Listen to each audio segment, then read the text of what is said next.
G'day, everyone. Inforunners. Oh, what a morning. Right. I'm Execute, joined this morning by Algared. How you doing, man?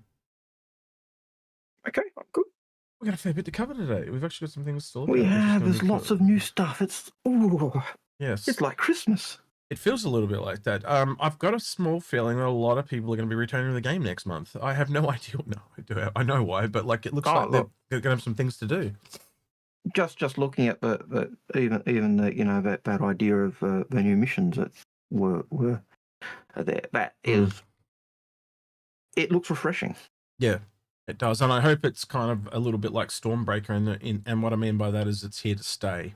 I hope it's going to be a long-term thing, because I think it's going to give a lot of people something to do, or something to work towards. And I think that's always been kind of missing, because it just felt like how many times you go out there and rep grind those missions, and then the next patch they wipe them and you just do them again, and they're a little bit repetitive with no end. Yeah. Other than just making money that they also wipe. So what was the point? So having something you walk towards, I think, is going to be really good for long-term stability, ironically. And yeah, Which is one of the things Sergio have said they're kind of working towards. But the other thing I liked about at least the sneak peek I saw was that it was Stanton focused rather than Pyro focused, which was nice as well. So, and I'd like to see that also get advanced, that type of mission brief and the rewards also be done in Pyro as well. So you've got both things going, because it's not something. It's nice. It was the stuff there that makes you want to do it. Yeah. All right. So I think I'll open up some of this stuff. I'm gonna have to do it on the fly because I didn't do this beforehand, so apologies. But if I cut this over to the web browser, so this is an image that's been made by Mr. Kraken. He's becoming really well known for these one-page guides, and he's already released his guide for the next event. So this is the next one coming next month. And essentially these are all along the top on the right there, they're all the things that you can do. So cargo hauling, you can defend a ship, recover cargo, and gather materials. So you can mine, cargo haul, and essentially combat, fight or salvage, and it covers all the four. It's got the four main gameplay loops in there. Yeah, and all of them earn you points that get you the total. Yeah, and then so you go down to rewards. Now these rewards are for each reputation of each planet. So Crusader, Microtech, Hurston, and Arcorp. And then as you go along, you can see there jumpsuit multi-tool for the first one. Strata armor. I've got a photo of that too. We'll look at that in a second. Yep. The Vault. Plus a new pistol. Yeah, the pistol, and then you've got some ship skins, and then another gun, more ship skins, another gun, more ship skins, and another gun. I will show you the skins, and the guns you already know because they're obviously already in the game. But having those guns in your arsenal, and if you can get all four of the missions done, as in for each faction, that's really handy to have those in your arsenal that you can just pull out all the time. And they're not shit guns. Like, I'm a big fan of that Pal-X rifle. It's really good at disabling groups because it kind of like chains off to the people that are near the other person. So obviously the downside to Vault is you can't run a silencer. So there is a drawback to the Vault weapons, actually. So yeah. But like you said, if you do all four, that gives you, 4 pistols, 4 rifles, 4 gun, plus 4 spacesuits, plus 4 jumpsuits, plus 4 sets of armor. That's a really nice setup. And I also like the fact that, as you said, there's 4 of them, and the fact that it's all 4 groups, salvaging, mining, fighting, and cargo hauling. So this is the Strata medium armor for Crusader. And obviously you'll be able to get it for the other 3 planets as well. It's pretty simple. I think it's made by Grey Cat, so it's I think it's going to kind of be in line with an industrial armor. This whole event though does feel like an industrial. You can attack and stuff, but it feels like an industrial event. Yeah, it feels like there's more, or hauling, mining, salvage. That is the gamut of our salvage, of our industrial gameplay at present. Yep. And I could even see the fighting being linked to, defending a ship that is mining or salvaging or cargo hauling. So even that kind of ties in. So, yeah, I really like the look of that. It's got that nice feel. Mm. Piggles has been working on the bot. There has been a problem with the bot because YouTube changed how the draw calls were done, and I haven't updated it yet, so it's probably going to crash again this time as well. But I do need to sit down with Piggles and get that updated. And see, yeah, we can get that working. Yeah, he wrote all these instructions out, and I haven't had time to read them, so that's on me, not on Piggles. So yeah, but yeah, the old bot is up until it breaks, and then we'll probably have to go to the normal method. But I'll hopefully get this fixed the next stream. I just haven't had time. Right. What was the other things I had to look at? So that's that one, and then so what we'll do is we're going to look at 4 Zeus skins, and then once we look at the 4 Zeus skins, I'll then expand it out into the set of 9. Yeah, the set of 9 that are coming. So you can see what it looks like on one ship, and then so yeah, so this is the Zeus from Arc Corp. I'm just opening that now. So you can see it's kind of got that rusty red, but it still retains the caution type of thing that comes with the seal. I'm assuming that that's a seal that they've got it on.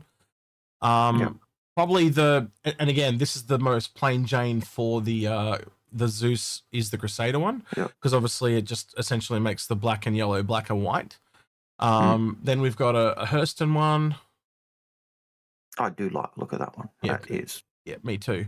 I think and his Microtech, so it's white with a bit of cyan, as Pete would say.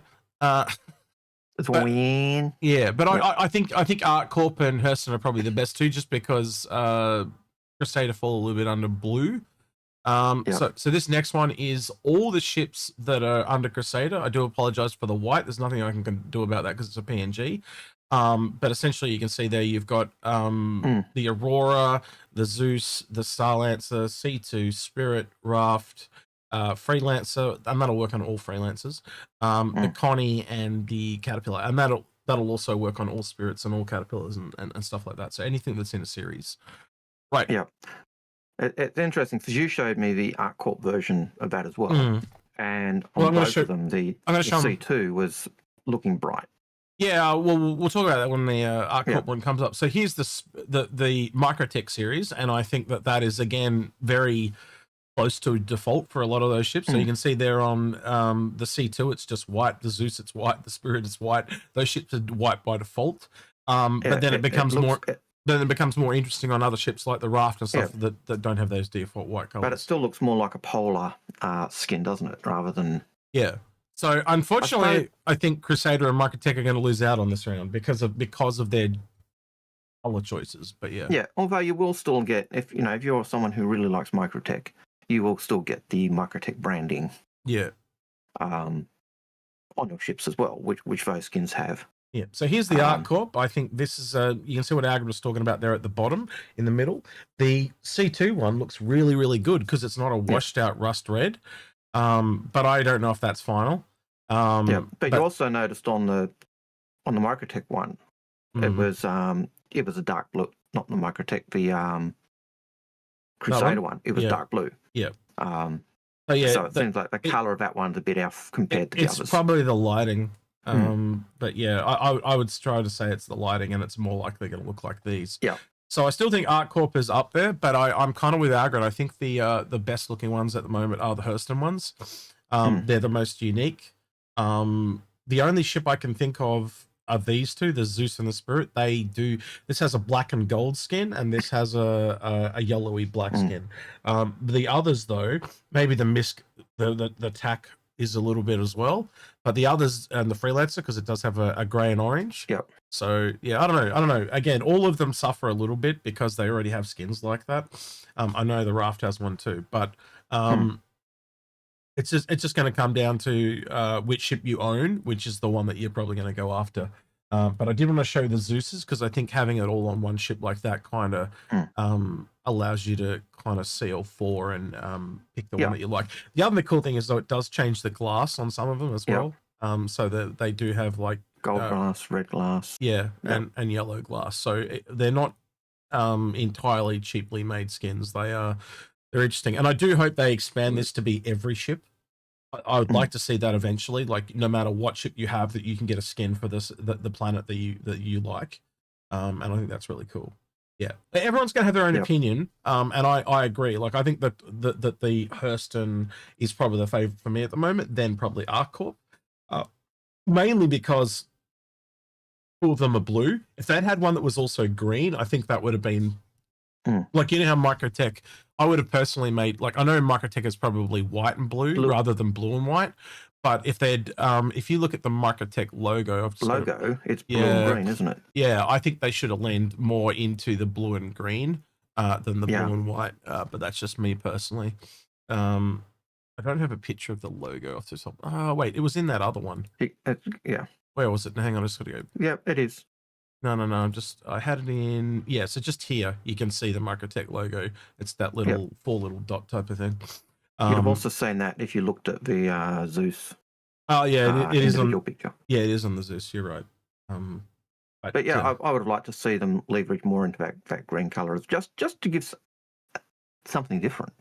But hey, that's of one, half a dozen of another. That's true in Twitch. 90s does say the Foundation Festival is all green. They're not all green. They're silver and green. So yeah, we probably will be getting more green skins, but most green skins, like for a really long time, red and green were held up by Valentine's Day, Chinese New Year for the red and pink, and then green was basically St. Patrick's Day. It was really hard to get, like, put it this way, we've never seen a red. We had one year that was red and black for AIE, but I don't think we've ever had a green for AIE. We've had more purple than we've had green or red. So yeah. Yeah, I think they once did a green and yellow, which they kind of did with the Auroras on Australia Day. That was, we're talking many years ago. Yeah. And I think it's just the standard green and gold skin, but they did sell it. Yeah. With the Auroras on Australia Day. Which I thought was, at that time, was nice. Oh, you can tell that was you can tell that was Sandy's doing. It was really obvious. Yeah, that was obviously a Sandy influence. Yeah. But yeah, I think this has some really cool long-term percussions. I think this will be really great for the game. I think just the start of this event alone, I think we'll see an influx of people returning to, go, oh, I own this ship and I want to get that skin.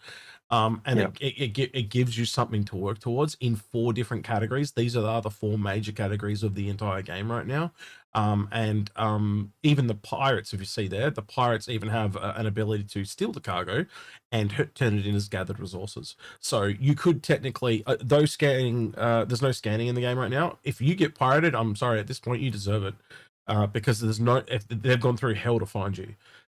So if they decide to go down the piracy route, they can choose to do so. But let's be honest, most of the quests or missions, like the ones I was doing, so I was doing cargo hauling as an example, right?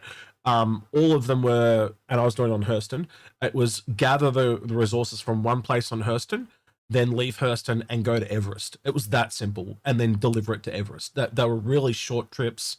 I was in Stanton again, so it was all in legalized space.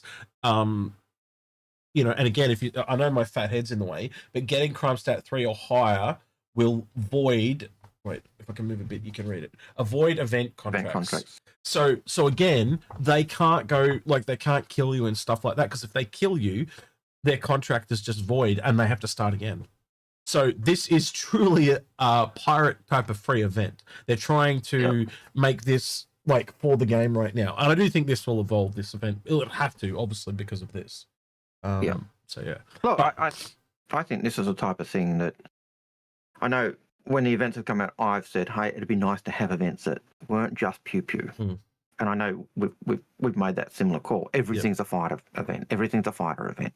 Yeah. This looks like the drive is to have an event that doesn't just involve fighting, even though there is an element where you can do that fighting. So I think it's a plus. Yeah. So another call out there to Mr. Kraken. You can see his details there just below the title. His Twitter, and his Discord and his YouTube there. So yeah, I think he's going to become very popular with these one-page guides. It's really succinct. Got a second monitor, you can just crack it open and bring it up on your screen. I think that's how he's designed it. Very, very clever. I think he's cornered the market. I think he's going to quite well. I see him in game. He has no idea who I am. I say hello. If you see this, Mr. Kraken, someone will clip this. Send it, Mr. Kraken. I say hello. This is Execute, by the way. When I say hello and you don't know who I am, this is me. Anyway, right. Yeah, because you just kind of go, huh? Don't know who I am. Anyway, right. On to the next bit, I think. Where was it? So the referral program, Algared. Yep.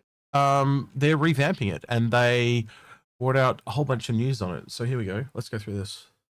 No, and we've known for a couple of months that they were revamping it, and it was coming on in July, and we're sticking to that, which is good. I like that. Yeah, well, they had a lot of leeway, didn't they? Or lead time. Yeah, so for those of us that have the old system will still persist as long as you got one referral.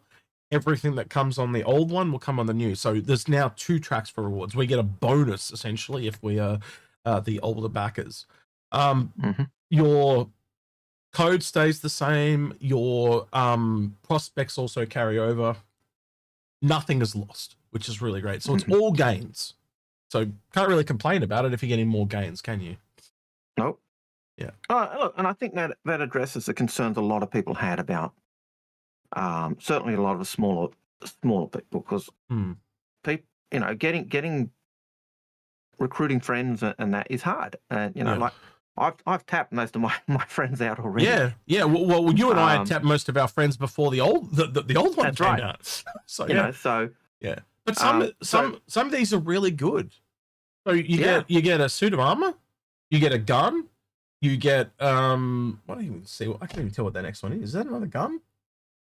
I can't see what it is on that screen. It's too small. Yeah, man, I'm gonna have to zoom in. Hang on, let's zoom in and enhance. Oh, it's a gladiator. I think that's a skin. It's a gladiator. No, it's a model. It's a model. Right, okay. Oh, that's good. I don't mind the models. You gotta remember, like, a lot of these, you don't want them to be giving too much of a game advantage. And having the gladius is, having the model is nice. It's flair. But then the next one looks like you get a pulse. So that's 4 people. That's pretty good. That's good. And then another gun. And again, already only going to 5 things there. That's way better than the old system. Way better. So from what I've heard from rumors of people that have seen this, is apparently the first 100 levels are like chock-a-block. Right, so it's really encouraging you to at the low end, and I think that's what the old system was missing. It was really designed for, no offense to everyone else, but the top end of town. It was really designed. Now people seem to think Algared and I have shitloads of referrals. I've got 22. I've got 22, and I've got maybe 30, and half of those are mine. Yeah, exactly. And if you go back here, that code there is mine. It since I put it here, I've probably got 5. Right, and it's been there for like 2 years. So don't think me and we've taught you guys how to use your own referral codes and shit like that. That's fine. I don't give a shit. You don't have to go out and get me a javelin. I don't give a shit. Right? If it's meant to be, it's meant to be. Right? But I am really happy that it's coming back to. Let's be. How do I put this? And I don't say this in a derogatory term, but a normal person actually has goals that they can kind of attain. It's not designed for content creators. It's how it should be. Yeah, like, I think even originally the idea wasn't really, aimed at content creators. Like, I remember... It just came out that way. Yeah, I can remember watching the lunchtime stream and Ben saying, if you get 1,242, we'll give you a javelin or something like that. It was like just a number pulled out of his hat to just... that thought would be totally insane. Yeah, I think. And then someone comes back and says, "Where's my javelin?" Yeah, so the leaderboard things I think is a bit pretentious though, because let's be honest, once you're on the all time, you're probably going to continue to be on the weekly and monthly. Yeah. And so I have a feeling that this whole leaderboard thing is just going to be full of content creators. Mostly. We'll have to wait and see. The old time certainly could be, but hopefully. Unless you have some kind of 100 friends randomly come in, then they all use your code. I'll believe when I see it. Okay, I'll leave it. I'll give you the benefit of the doubt, but I just don't see it happening. I think this is purely for content creators. I could see the content creators having the monthly and the, the forever. But maybe the weekly, I could see. A Joe normal Yeah. Well, being on there. Maybe not at the top, but certainly on making that list. But yeah, like you said, it's So I'm reading what Bowler's saying there in chat, right? And we've said this before. He's saying apparently the best way to get referrals is to do beginners guides. Absolutely, because people that join the game will use referral code. That is why me and Algared do not have a lot of referrals, because we're dealing with you guys that are at the other end. We're doing the veterans, the people that have been here a really long time, the people that have got invested, the people that want to, get cheaper ships and stuff like that. So we're at the other end, and we got no problem with that, because that's where we want to be, because that's who we are. Right. And, in our Inforunners group, our onboarder, as we call him, would be Space Tomato. So he's the one that's got the most referrals out of all of us. But again, it's totally fine. You need all types to fill out this game. So I think what Bowler's also picking up is that idea, if you go in and be a guide in game, as the people come on and join the game, hopefully they do that. But by that point, they've already become a member. So it really does end up being content creators or your mates who you recruit and get to join the game. So it's this is probably where I usually say about this time of year. I usually start to go, this is where the hardcore, because I'm noticing people in Twitch saying we're pros, we're true believers.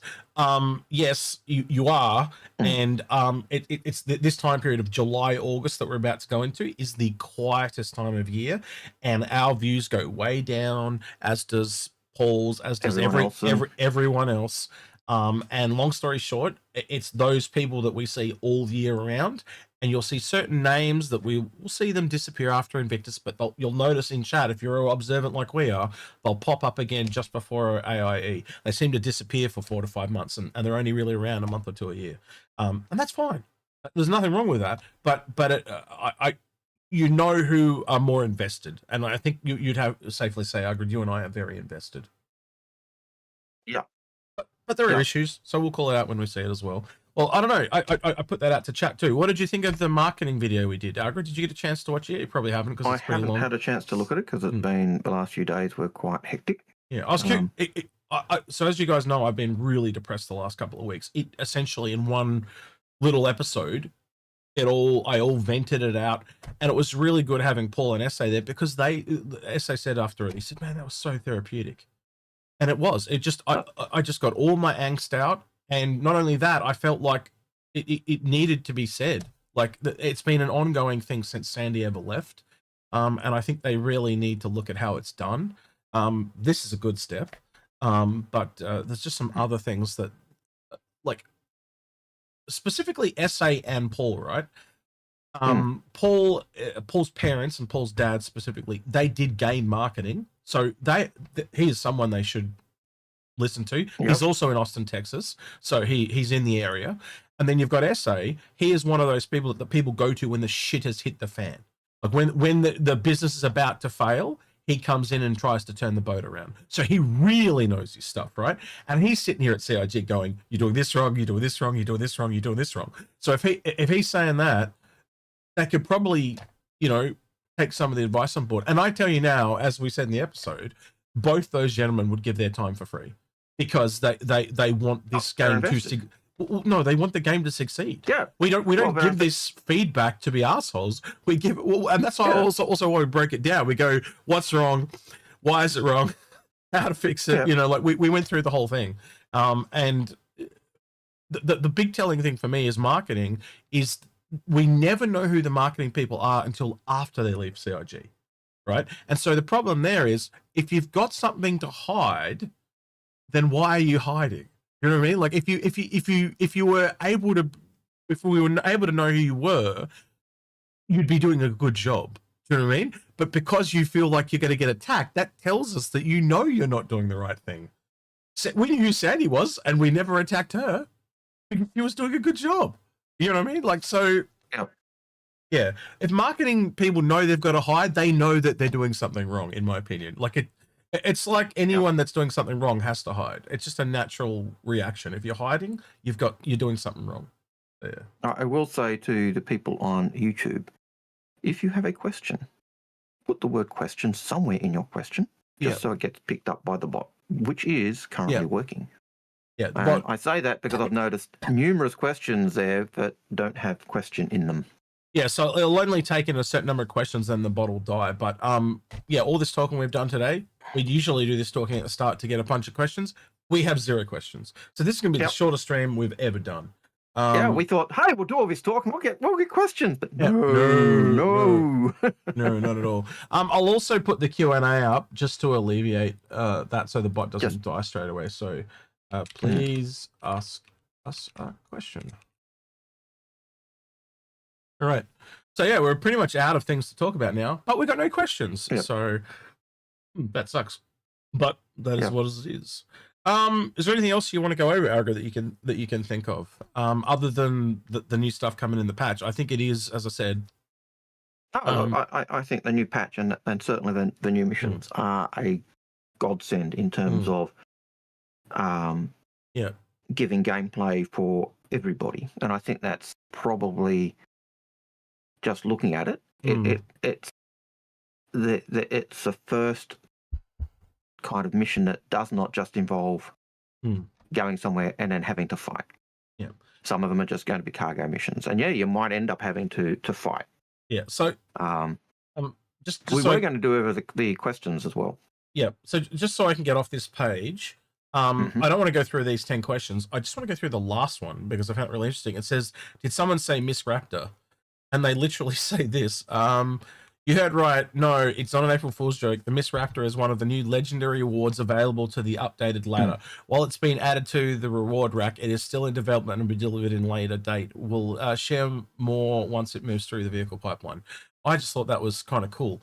But I'll let you tell the story because you kind of noticed it and pointed it out to me when we were in Manchester. So yeah. Anyway. We were walking through Manchester and we literally saw a street cleaner going through, and it was we both went, "Oh, look, that's the Raptor," and it looked like the Raptor. It was so yes, it's just model off a street cleaner. Yeah, basically see they've ripped it straight over the life. Like someone sauntered on the way to work and go, "Oh, cool, I'll copy that." Now, linked to that, George Smith has a question. He says, "Is the Raptor a cleaner or a salvager?" Now, I would love it to be a kind of small salvager that goes around the streets, sweeps up all the stuff, and then nukes it and turns it into salvageable material. What if it was a ship that cleans other ships and brings them back to looking like they're new? Well, it's a street cleaner. Can't do no, but like someone was saying, like, what if it? Whatever. Well, again, what we knew it as a street cleaner, but they said it's still in development. What if it actually isn't street sweeper anymore? That's what I'm saying. What if they've made it something else? We'll see. If they make it something else, great. But imagine if it was a bike by Misk, as an example.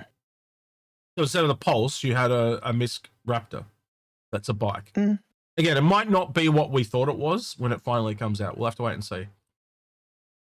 Again, we've probably only got to wait until July 2nd, which is like 4 or 5 days from now.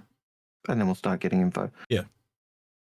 I like the idea of it being the cleaner. I just, even if you could have them in the town and you just go around and pick up the dead bodies, the number of dead bodies, there needs to be a way to help get rid of those because it just, there needs to be a morgue.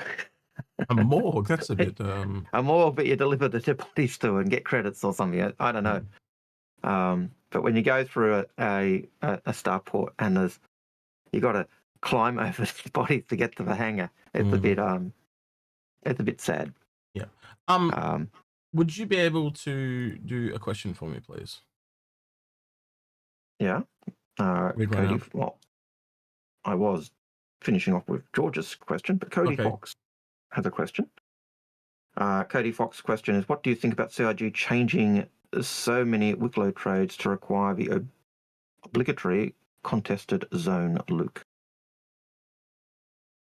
I think that's a lot to do with the bigger ships and wanting orgs to work together. Yeah, that's. I think they are trying to make it so that it's a group activity. Yeah, if just doing the Wicklow rewards without any of the obligatory contested zone loot was working for Polaris's or Idris's or 890 jumps, that's a bit rude. Yeah, to be honest. So I think having that sense that you need to have some of the contested loot from the contested zones, Mm. which requires you to work with others, does, as you said, make you work with orgs or with friends or all that. So I don't mind that. If it's on everything, then I'd be peeved. So, yeah. As you can tell, I don't do Vorticlo trades that often. Hey, SA, good to see you. Yep. What is he in chat? Yeah. Okay. Hey, SA. He is in a YouTube chat. Yep. Cool. Sorry, I'm just trying to set up. Sorry, we've got YouTube chat plus we've got the Q&A. That's what I was doing in the background. So that's why I should ask you a question. Yep. Sorry. Yep. Right. No, that's okay. So now I can flick between the questions and YouTube. That's done. Yep. Right. With that, then, do you want to go on to the next question, mate? Please. Yep. And SA, if you want to join us, yeah, pop in. You can come join us if you want. If you got your I know mic you've got working. a mic. Yeah, I know I've got a mic and a green screen. So he's eager to talk road. You're not going to shut him up for hours now. No, that's right. I'm eager to talk road. Yeah, I love road. I don't reckon he got it working. I don't reckon he got it working yet. Last I talked to him just before stream, he couldn't get it working. The issues with the volume in Discord, which is giving him grief. Used to give me grief too. Don't know what I did to fix it. Yeah, if you want to join us, jump in, support us, chat above us, and we'll drag it down. Yep. Carlos R72 says, do you think CRG should extend the current stability playability effort into next year? I kind of think it might be something that they keep going with. Yeah, I think it's just an ongoing thing now. Because if you think about it, it allows them to just build out missions and missions and missions and missions and missions and just keep going. Yep. It's the more they polish and the more they add and the more they do that to the current system, the more that current levels we've got are that playable thing that's going to draw more people. The more missions and more stability, playability effort they put in, the more the people are going to stay. And what you want in an MMO is a growing population. Yeah. And that's it. With the launch, and I think with the launch of Squadron coming, they want to have as many people playing Star Citizen concurrently so that they are hopefully eager to go into Squadron. Because I think that seemed to be a no-brainer as to how you'd go. So yeah, I think they're essentially filling out the universes or the verse now. If you kind of think about it too, having a smaller number of systems allows them to make it more dense to start with, and then as they roll it out, they can keep up that density. Yeah, you'll remember one of Dyson's great fears was that the game would be broad, how did he work? Yeah, why does shallow. Why does an ocean as deep as a puddle? He used to say, if you remember. And I think concerns are unwarranted now. And I've actually talked to him about that. I did talk to him. Oh man, it was like March maybe around there. So it's only been like 3 months ago I talked to him. So if you're watching Dyson, nice to see you again. But yeah, we sat down and had a chat for a couple of hours. We really did catch up. It was like 2 or 3 hours chat, just like nothing had ever happened. But he's obviously had all this life stuff happen. For those of you that don't know who we're talking about, Dyson was one of the 2 gentlemen that started Inforunners, and then Algared and I kind of took it over. We came in, worked our way in, and then took it over. We're just parasites. So we became the regular guests, and then as Hayes and Dyson left because of real life and other issues, we just inherited. Yeah, we kind of inherited.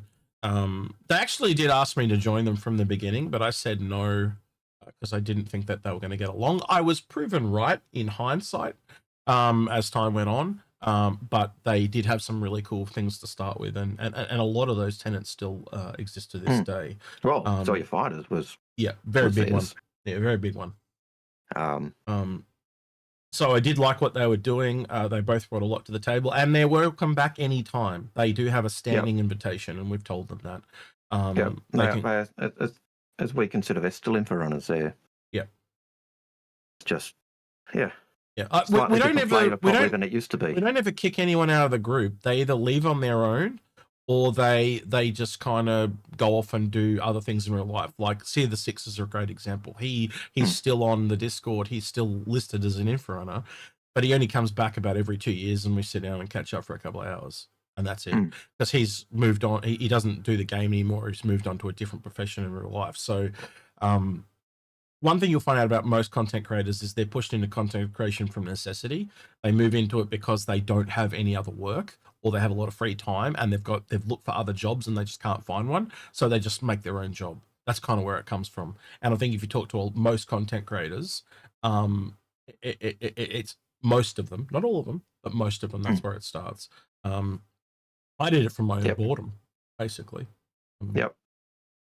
I did because I love the game. And exactly. I think, we have fun doing Paul's it. a similar one. You know, Paul and I, we're both teachers. We both run off our butt, but we're both historians, and we love law and that attraction of law that I think sucks us in, and then the game. So interesting. But the prisoner or it. the prisoner.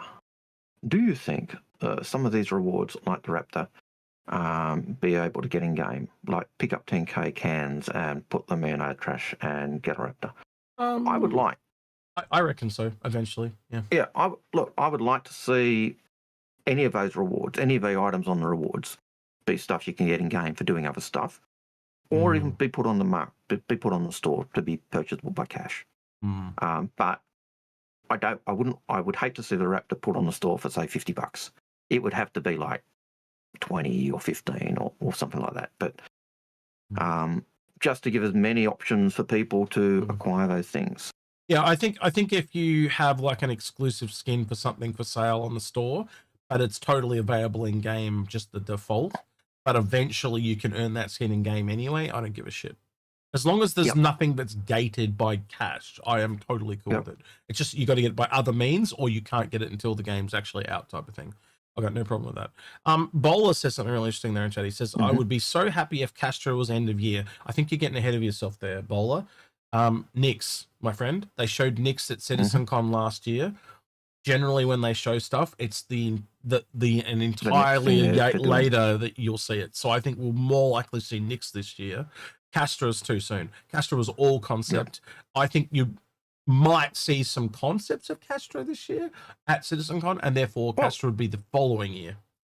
If I was a betting man, which as you know I'm not. Oh, he's a big gambler. He's a high roller, walks around with the monocle and hat, rolls the dice. And, go ahead. Yeah, only D&D dice. Yeah. But they're deadly. Straight to the forehead. Yeah. If you were, if I was a betting man, based on the idea that generally one system a year, I could see the next 5 systems, coming. Well, again, getting released in the next few years. Yeah, I'd say they're almost a year apart, and the last one, Terra, will probably come the year after Squadron, so I'm thinking 2027. That seems to be a credence that I think that they can keep. They've got 2 separate teams. More people are going to come over after Squadron releases. And Terra being that bigger system will require more work, because then they have more people. Yeah. They can get it out. You've also got to remember, most of the worlds are being built in Montreal. They're not being built at Manchester. So because of that, they are a completely separate team. Yeah. So, And if they do the worlds quicker, then great. Yeah. But I think on average, we'd be looking at a new world per year. And that just seems to be a new system. A new system. A new system. Yeah. A new system. Yeah. New system. I'm looking at it forever. New system is what I mean. Yeah. So I could see a new system every year, and if you do that, it kind of gives you that growth. I think as time goes on, that will also increase in speed. A bit like the ships. Yeah. It used to be ships took forever, and as the pipeline developed, it became quicker and quicker. Well, and it's quicker. it's like the they do with the ships, how they say they, like we've just worked on some RSI ships, so this will speed up the next RSI ships. Well, how long do you reckon it's going to take them to do the next Snow Planet? Now they've done Microtech. And that's why I was really excited to see that Lava Planet. Like Algared didn't quite understand, I think, at the time. I said, oh my God, a Lava Planet. Because like that, I was looking for the first one, because then once there's one Lava Planet, then there'll be a second, and then there'll be a third. So the more tile sets they do, the more interesting it becomes, because you go back and do, I'm trying to think of a really extreme example. The only one I can think of is that planet that's where all the people live on that line, Algared. Yep. where it's like essentially a living hellscape on one side and then dark and frozen on the other. So that requires, the planet's tightly locked, but it's but it requires really hot. But it requires those two extremes tile sets of art, you know, the absolutely melted hellscape and then frozen on the other. But then by the same token, you could see a desert that's also so hot that it has lava on it. But you could also maybe it's a rock sand planet that also has desert, but it's frozen.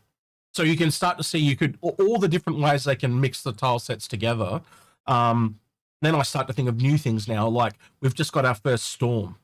What's a firestorm planet like? Like I start to think of Helldivers with the fire tornadoes and stuff like that. You can start to see some like I think for me, right, one of the ones that I can't unvisualize is a storm on a water-based planet, and all that water. You see what I'm starting to get at, right? That is gonna, like, imagine you crash land on a planet and you're floating in your ship on the ocean or whatever, because maybe it's buoyant, and you're in a storm. Like if you've ever seen the newer Lost in Space, fantastic visual series where they're stuck in a ship that's literally floating on an ocean world. It was really cool, really cool, and really freaky because the ship's obviously doing this shit. Yeah, I like the idea of the ocean planet. And Tohill is one that really appeals to me. That's the one with the floating vegetation islands. And there are issues with that planet in terms of the amount we build on them actually causes the islands to sink. You can read the story about that in the Tohill Regatta, or the information about the Tohill Regatta, and learn about that in the lore. But that's the type of planet I like. There's also that SeaWorld planet where you had the massive, remember the artwork, the massive wave with the Mustang flying through the tunnel. Yeah. Well, that's like Interstellar, isn't it? Yeah, that was a little different. But I think they're going to hit every movie trope you can possibly imagine. We've already seen that they're massive sci-fi fans and nerds like the rest of us. I have no doubt there is going to be so many homages to movies and stuff like that. Like you'll turn up on some snow planet, and I guarantee you there'll be like some kind of stagger from June, or there'll be some. Well, again, look at the Valakar. Freaking sandworm. Like you don't have to like this, but they've gone the next step where they've gone, yes, it tips its hat to June, but also they've gone, but if you put it in a different environment. So again, we've got an irradiated Valakar. What happens to the Valakar when you put them in a lab? Does it spit lava all of a sudden? Like do they morph in? Can they live on a lava planet? Is the lava planet from one environment they can't survive on, or do they change? Or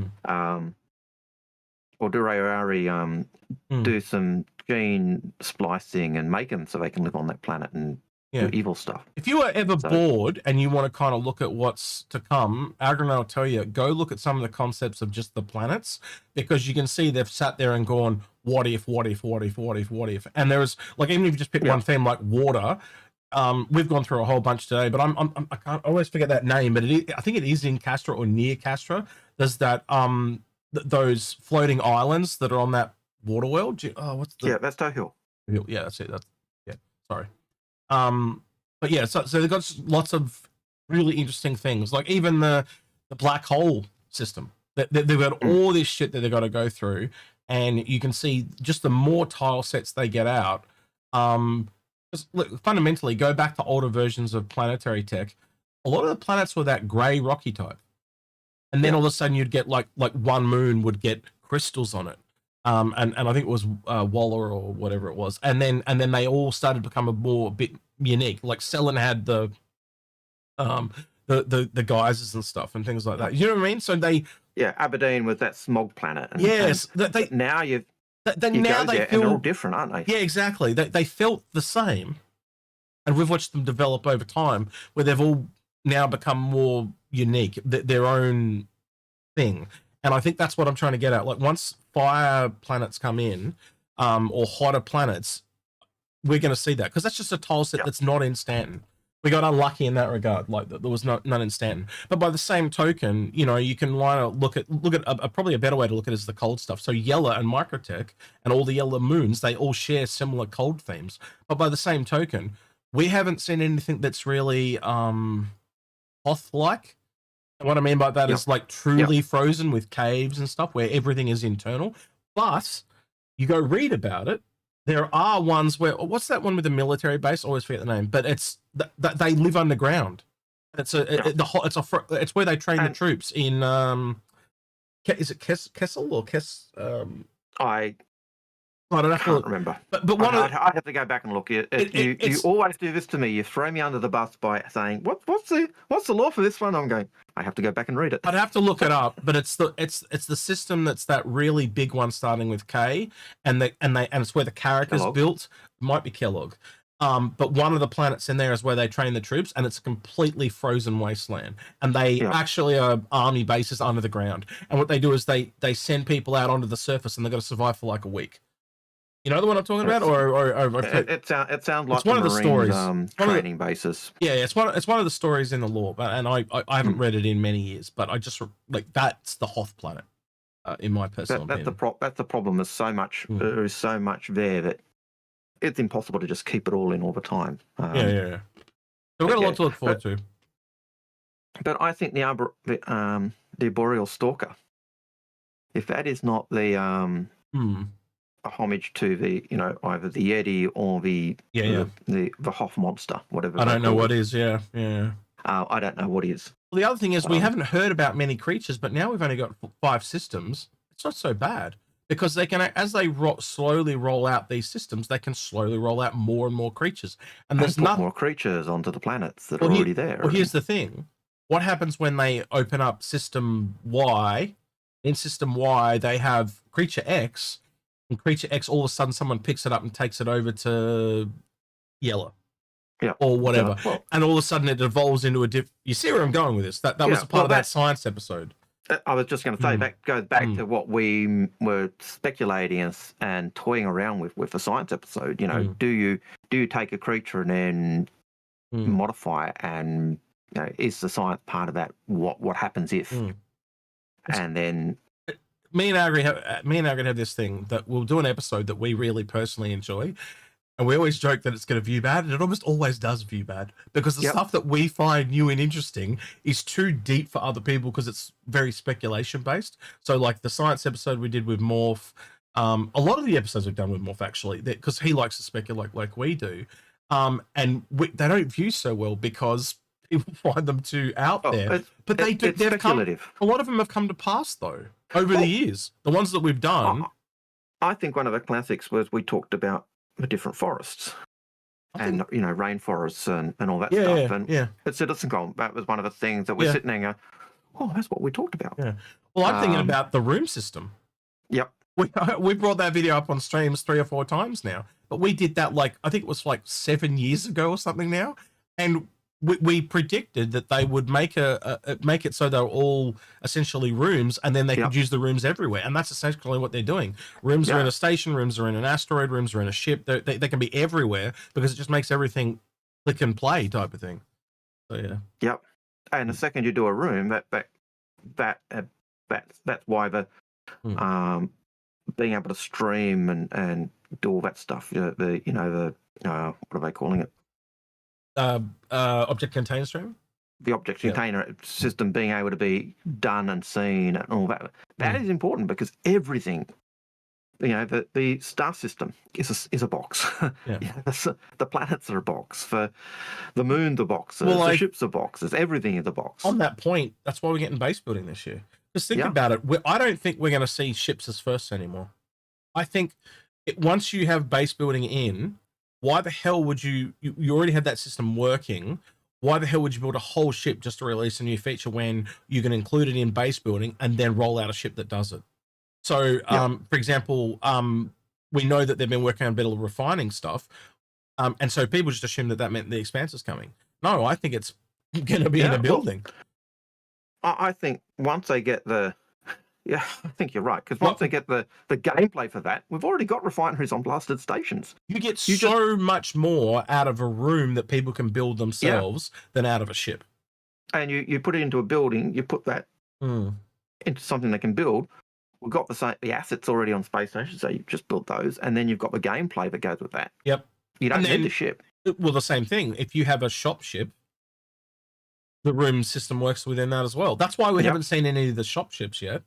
Yep. We know 2 of them. We know 2 of them, but we haven't seen all the other ones. And that's because they have now realized that it's going to be tied in with the room system. Yeah. I reckon, and I kind of predict, and I'm probably going to be wrong here, right? But you tell me, I reckon we'll start to see shop ships after base building comes out. Oh, I almost think we'll see in rapid succession. We'll see the base building. We'll see you be able to, just like in the game, the MMO I loved most was Daok. Yeah. And one of the things you could do on Daok was once you got your house, you could put up a shop in your house and have an NPC selling stuff at your location, and people could go to your house and buy it, or they could buy it on the market and get it kind of delivered. But I could see shops and terminals being something you build onto your base, whether it's a little outpost shop or a store or a shopping mall or whatever. And people could come to that shop, or they could possibly... Look at Outpost now, Algared. Yeah. Just that, but player built. And so you walk in and it's just a small little one-room outpost, and there's like all the shelves in the background, and they're all secured in there. And basically whatever you buy, and then you've got to come back and restock it. And if you don't restock it, it runs out of shit. Yep. And I can see that 100%. And then from that, then you go into the ship. So 100% agree with what you're looking at there. It just makes it easier, because if you can get it to work in a room, it works on it goes to more people. You don't have to own the ship. But then obviously the ship's advantage is it becomes a mobile room. It kind of makes itself. So you can actually essentially test the gameplay in a room, and you don't have to build a whole ship around it. So any new feature they bring in, they just have to build a room. So they've only got to build the internals. It speeds everything up. It speeds up prototyping. It speeds up everything. Well, not really prototyping, but you know what I mean? You can make a better quality prototype. Because obviously a prototype can be a sphere in a box. So like it doesn't need anything fancy. But again, indeed. You see where I'm going, right? Okay, you want to go on the next question, mate? Yep, done that one. That was a carry on of the prisoner's question about 10k cans learning you're a raptor. There you go. It's just where the conversation took us. That's right. Social Confused has a question. With the Reclaimer getting its PDCs, what other large ship should get them? Oh, hang on, PDCs. Anything that's a capital. Anything that is, I would probably say anything that also falls under the over-engineered moniker, or so I'm thinking like luxury ships. So all the Origin ships, the Phoenix, anything that they build that has a luxury moniker, because they tend to be more defensive. I think you would agree with that, Algared. Yeah, and I think it'd have to be 5, like the large ships. I don't think you'd see them on smaller ships. Like the Connie is kind of a smaller ship I'd expect to see. Yeah, I wouldn't see it on a 300i. Yeah. Yeah. But I would expect to see Origin go, RSI, you've got a PDC on that thing. Yeah, only one. Yeah, well, yeah, kind of like again, the Connie's the Phoenix has got one, but I probably wouldn't go any lower than a Phoenix. Yeah. Yeah, makes sense. But I'd expect to see a 600i with some. But yeah, I'd agree with that. Thinking you had. Again, a Drake Ironclad is so first time chatter Samsung Glass says on a Drake Ironclad. Assume that's what it means by IC. No, because again, they're not in that defensive moniker. They are the Origin ships are over engineered. But then if you went to the size above the Ironclad, where you're getting to true corvettes like the Polaris, so if they actually did make a true Drake corvette, yes. The Kraken, yes. I think you'd agree, Algared. The Kraken, yeah. Yep. But I would expect to see on the landing pads of a Kraken the PDCs almost like you see on the stations. Yeah, absolutely. Absolutely. At the base of the landing pads. It'd be really cool for the Kraken, or maybe actually this would be a better thing for the Endeavour. Actually, the Endeavour kind of parks in space. It'd be really cool if it had the ability to deploy its own sentries. Yep.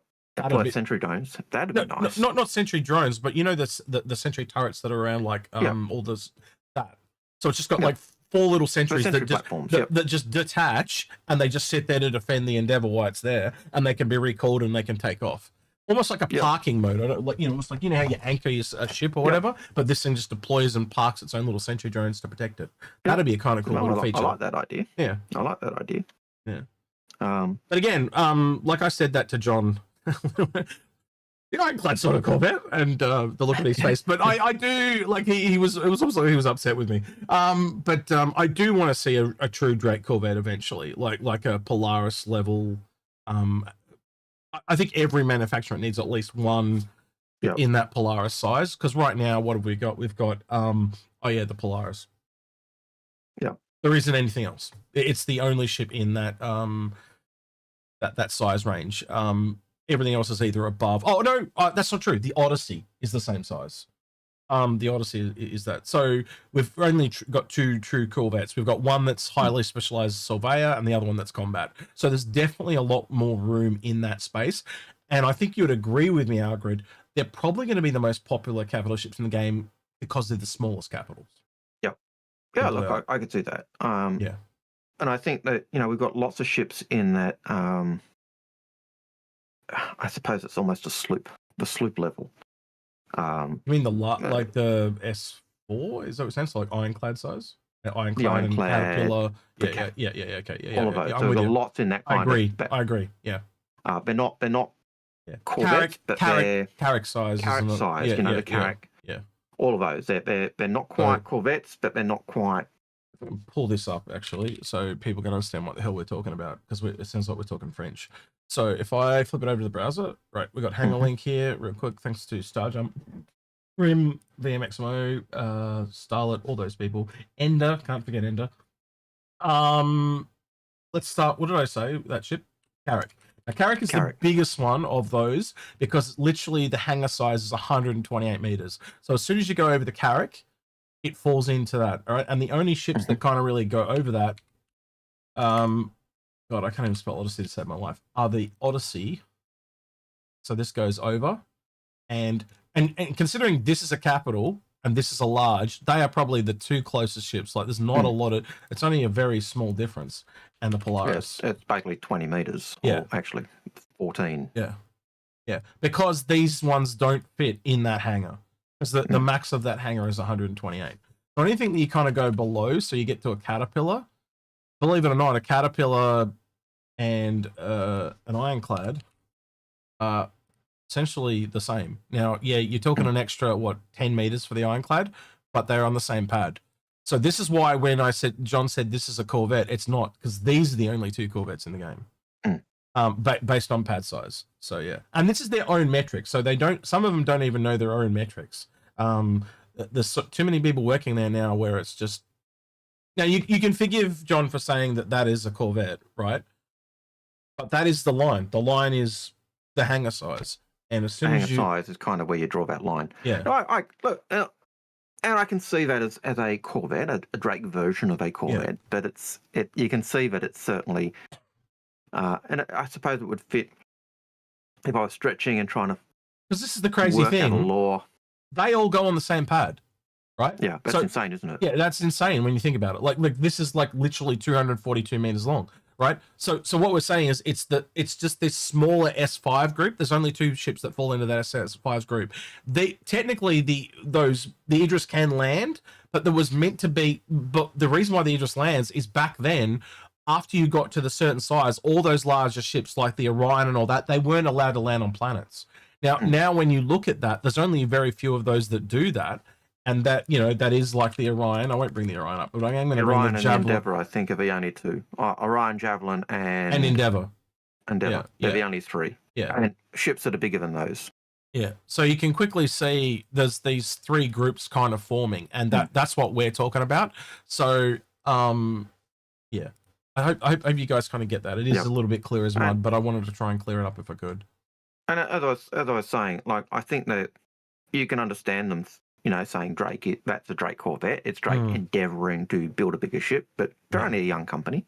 So the Kraken technically falls under S6 as does the Idris, but we're talking about ones in this S5 group. So there's not a lot in there. We've essentially got MISC and RSI. There is, man, I'm sure there's got to be another one that I'm missing, but I'm racking my brain, but I can't remember. But I'm pretty sure that it's the smallest group of ships at the moment. This low end of capitals, and they are considered S5s.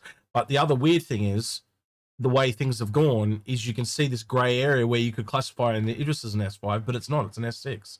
because of its length and size. So again, they bring out all these metrics, but they don't follow their own metrics. So it's just like the Reclaimer. I would say the Reclaimer has probably moved from here to here now. I would probably give you that actually. Yep. Who said that? H. Bedford. The Reclaimer uses the extra large hanger. Sorry, that was Bloodies. Bloodies. Yeah. So Bloodies. Yes. Bloody. Sorry.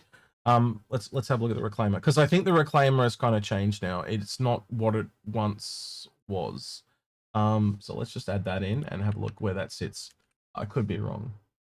We're gonna do the cool version, the Execute one. No. Roll my eyes. Let it roll your eyes. But yeah, see, that would definitely be okay. Yeah, I would Whereas class. You'll see. Yeah, I'd class that as the cool version. Yeah, you'll see the Hammerhead and the Perseus are the next size down. Yeah, I'd agree with that. And the Perseus, see, you start to see how it's rolling out here. This is what we're talking about. Perseus. So they are all. Yeah, this is the line. Now, I personally would say that the Carracks, they're the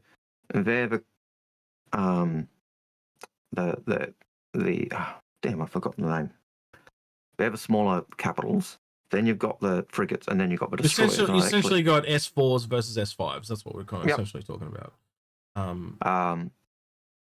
Banner Merchantman. Oh, someone says so. Banner Merchantman is going to be the same. Yeah, it's going to be in the large. It's going to be up here. You ought to see it. Same as the 890 jumps in that larger size as well. So yeah, like you can see it just looking at it. Yeah, it's definitely going to Idris territory. The 890 jump will be in that Reclaimer-ish size. No. It's the Banner Merchantman is the same size. They are they will remember our whole episode we did on they're essentially one of the 890 jump concepts became the Banner Merchantman. Yeah, so it's the 890 becomes the smallest of the size 6s, and yeah, that's it. So yeah. So and then you got these ridiculously big ones, but again, there's no real line between these. Because again, a lot of these were meant to be space locked, but so essentially, what they really need is an S7 class for these ones that don't land. But again, I think it's just a holdover that they've never got around to doing that. They're the ones that need to dock at the stations and those big kind of claw. Yeah. So again, the Reclaimer at the moment, you can tell it needs the rework because it clearly needs the docking collars and that, so it can dock like a Polaris and that kind. So I assume the Odyssey will have the same problem. So they can all take off from planet, right? These corvettes, they can take off from planet, but once they're off, they can't. There's not many stations that they can stop at. Right? Grimhex is one right now. But yeah, that seems to be the difference. There's no real extra large hangars on stations. It's only on planets. So again, the Idris and that will all fall into that same kind of benchmark. So yeah, I can see that they tend to be docking rather than landing. So the line between the S5s and the S6s have got a little bit muddied, but there is still a line. You can actually separate. Yeah. So I would expect to see PDCs appearing on the corvettes. I don't think It's rare. It's rare down here. Becomes more common here, and then almost a necessity there.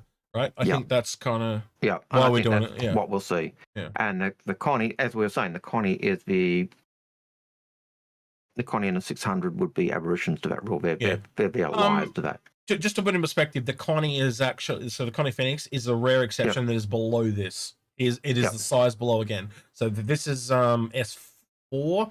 Technically speaking, a Connie is S3. No, wait. No, I'd have to do that again. I think it actually is S4 as well. And I have to go back and look at it. Yeah. Spiders are S size 2. Yeah. Connie's S3, I think. I thought it was me. Man, I'm gonna have to go back and reading. Medium medium. We'd have to go back and have a look. Yeah, it's been a while since we looked at this on the low end, anyway. Yeah, I'd have to go back and look. It gets confusing, man. The Connie is the smallest ship that can have PDC. But they have only the Phoenix. They have updated the pads in the last few years as well. I remember they upgraded the ships to larger sizes. So they are starting to do this themselves. So this is all going to probably move again. But as you can see, there's not many ships in where this Polaris. And I will give you the Reclaimer. I think the Reclaimer is a corvette. I think we can safely say that that's a Corvette. But again, that's only 3 manufacturers. So yeah, I think you'd agree, Algared, there's probably more at the top end than in this middle end. Yeah. And we probably do need a few more ships in this middle end. Yeah, I think we might see a few more after the big ones get done. But maybe to CIG, this is the same group, but they don't take the same pads. So yeah, and we know that the Reclaimer's got to be redone because you can't actually. There might be another one. Hang on. Yeah, go ahead. Change around the the components yet. They're not in the ships. They're kind of. That's a smaller one. You were close. You're out by exactly 10 meters because the Carrack is the biggest one at 126, and the pad is literally 128. So yeah, Liberator. Yeah. I thought you might have it, but no. But yeah, so that's those. Next question. Don't agree, Al. What? John's just being difficult. Don't just ignore John. He's being difficult. Right. Next question, please. I don't know what he was talking about, so I don't care. He said that Brits suck, and he doesn't agree. Anyway, go ahead. I'm just making it up. I just made it up. I'm just teasing him. All right, next one. Yeah. Socially confused. Has a question. They say, with the Reclaimer getting its PDCs, what about other large ships? That's the one we just answered. Yeah. Glad you can read, Algared. That was a reading check. It's good to see you can read. Yep. Jay Brady. If you have 5 referrals on the old ladder, we automatically have 5 referrals on the new, and therefore get the first 5 rewards. That's a question. Yeah, they carry over. So me having 22, I'd get the first 22 levels type of thing. That's nice. Yep. That's a reward for being an older backer in my book. Yeah. You know. I think it answers the questions that a lot of people had in terms of the fairness of it. And for the big content creators, the people who've got hundreds and 100k referrals, great, fantastic for you. But for most backers are going to be in the below 10s or below, the teens or below 20s. Is it worthwhile just going through these real quick then? These 10 questions. Yeah, okay. Yeah, why not? Because that'll answer. So when does the new referral to make them up? Yeah, when does the new referral plan launch? The updated referral plan launches July 2nd, so that's like 5 days time. What's changing in the new program? We've completely overhauled the referral program to make it more rewarding, more engaging, easy to use. Expect a sleek new interface, more frequent and exciting rewards, and a fresh incentive for both new and veteran players. What happens to my current referral progress? If you've referred at least one player who has purchased a game package before July 2nd, you'll regain access to what you are now calling the legacy ladder. You'll be able to view it via your account settings and go forward. New referrals will count towards both legacy and new ladders, meaning you can earn rewards on both tracks at the same time. So again, that's a reward for being someone that's been here longer. What happens to my current referral count? The new keyboard assistant allows you to sort by weekly, monthly, and all time. Display your total referrals, including those from Legacy Ladder. Actually, I wonder if they do carry over, or do we all start at 0? That's if I'm reading that for that second question, you'd keep your Legacy Ladder, and then any going forward go onto a new ladder. Yeah. Which means to what you're now calling the Legacy Ladder, you'll be able to. Which means, based on that we wouldn't necessarily get there you new go. rewards. Yeah, new referrals will count towards both. Yeah. New referrals. I think that's. Yeah. They need to probably be a little clearer on that, but yeah. What about my prospects? No worries. All prospects will carry over. You still need to be able to view and track them from your account settings. Do I need a new referral code? Nope. It still uses the same code. Yep. Right. What if my friend forgot to use... This is a really cool feature. We've added a new 24-hour grace period after account creation. If they forget, you'll be able to have a full day to add your code. I would extend that out to a week, not a day. But it is really cool that you can actually... Oh, I made my account. I forgot to use your code. So you can make them go back and add it. That's really cool. Yeah. And I think that's also useful for people who are guides. Because people will join the game, get a guide, and hey, did you refer any? Thanks so much. How can I thank you? Well, did you refer anyone? Yeah. No. All right, use my code. I think the reason why they've made it such like one day, it's that they just don't get to go watch a video and then see there's a code and then go back and add it retroactively.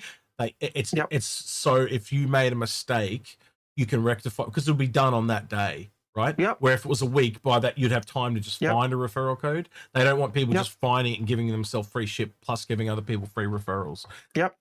I think I think that's disingenuous though, because I think at the end of the day, any referral code is in a good faith. But yeah. But I think if you're using that referral code, that using that system to give a referral code to someone who's been your guide and helping you in the game, you can't actually use a referral code for a guide because you've actually got to have your account before you get your guide. So I think that actually is a tool that actually helps guides. So Yeah. hopefully that's Well, again, the purpose that's what I'm and help. saying. I think it's a little bit longer. I think it's meant for people that are accidentally making a account, so they've just got a small time of. I think it needs to be a couple of days. I think a week is where it should be extended to, but that's just me. Are there any improvements to new players? Yes, the starting UEC bonus has been increased from 5 to 50,000 UEC.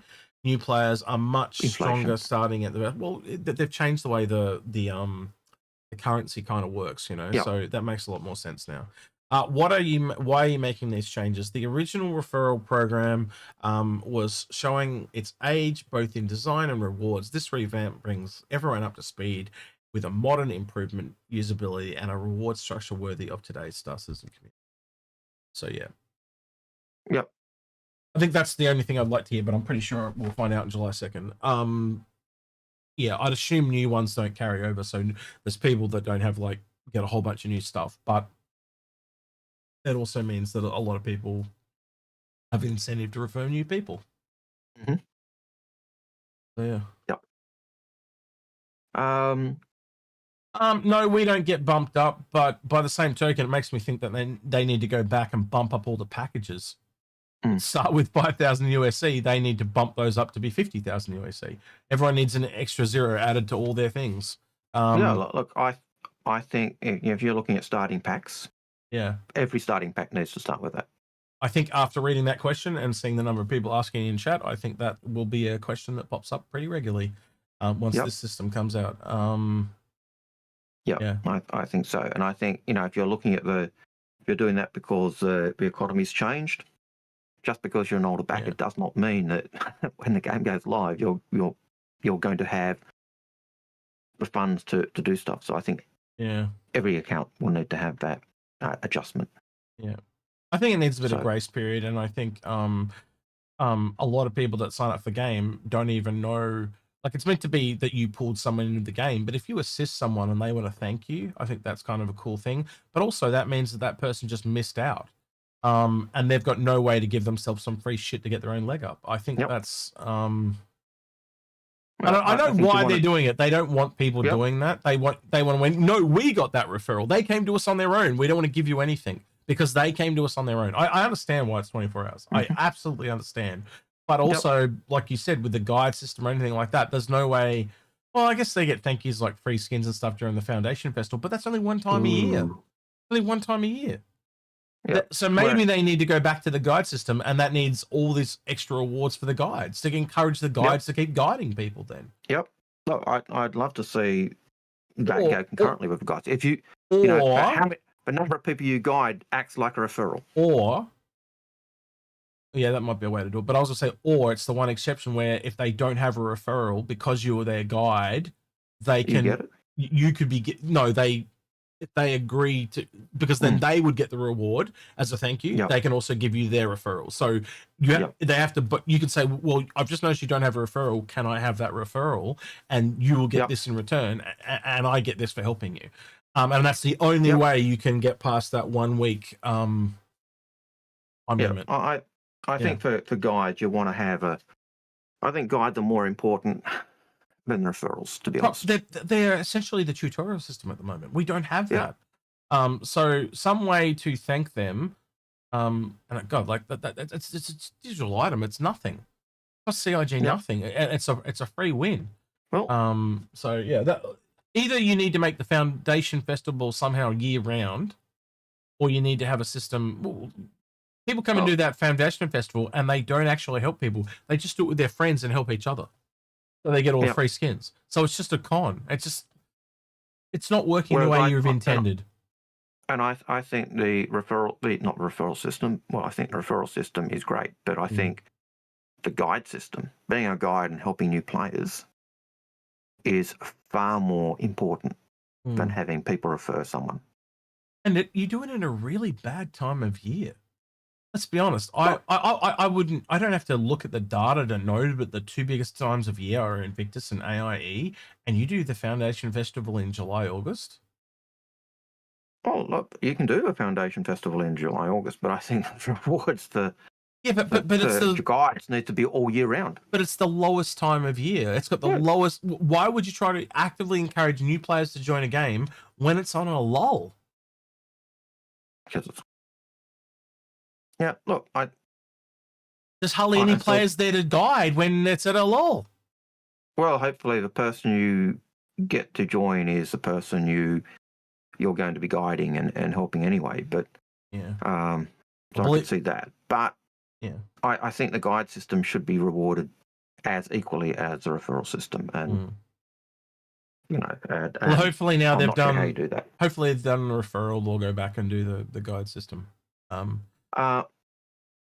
Socially Confused has another question for us. Yep. Have we checked out this week's sneak peek? No, because we always get it late. Someone sent it through to me. We'll bring it up. Someone send it through. We'll have a look because that gives us another 10 minutes of conversation. Yeah, we got. No, I'll talk about that. But yeah. All right. I'm going to do one of the questions off YouTube. So I'm going to do Zathith here. He says, "Do you think we'll see the Aurora going gold standard anytime soon? Since they're working on RSI ship now." Algared, you had a theory you were talking about to me last night, so I'm going to let you take the floor on this one. Well, I was actually thinking that would be possibly a good show. Well, give him a sneak peek. Go ahead. But I was looking at the Auroras. I've been flying the Auroras the last week, and the EES is now exactly the same as an MR, apart from its flight model. So same missile turret, same wing mounts, same nose mounts.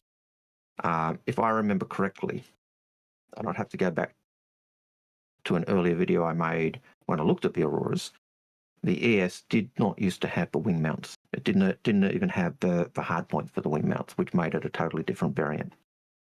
The only difference now between the Aurora MR and the Aurora ES is the flight model, the actual baked-in stuff that you can't change, like SMS speed, boost, nav speed, pitch, yaw, etc. They're the only things that are different. Everything else is identical.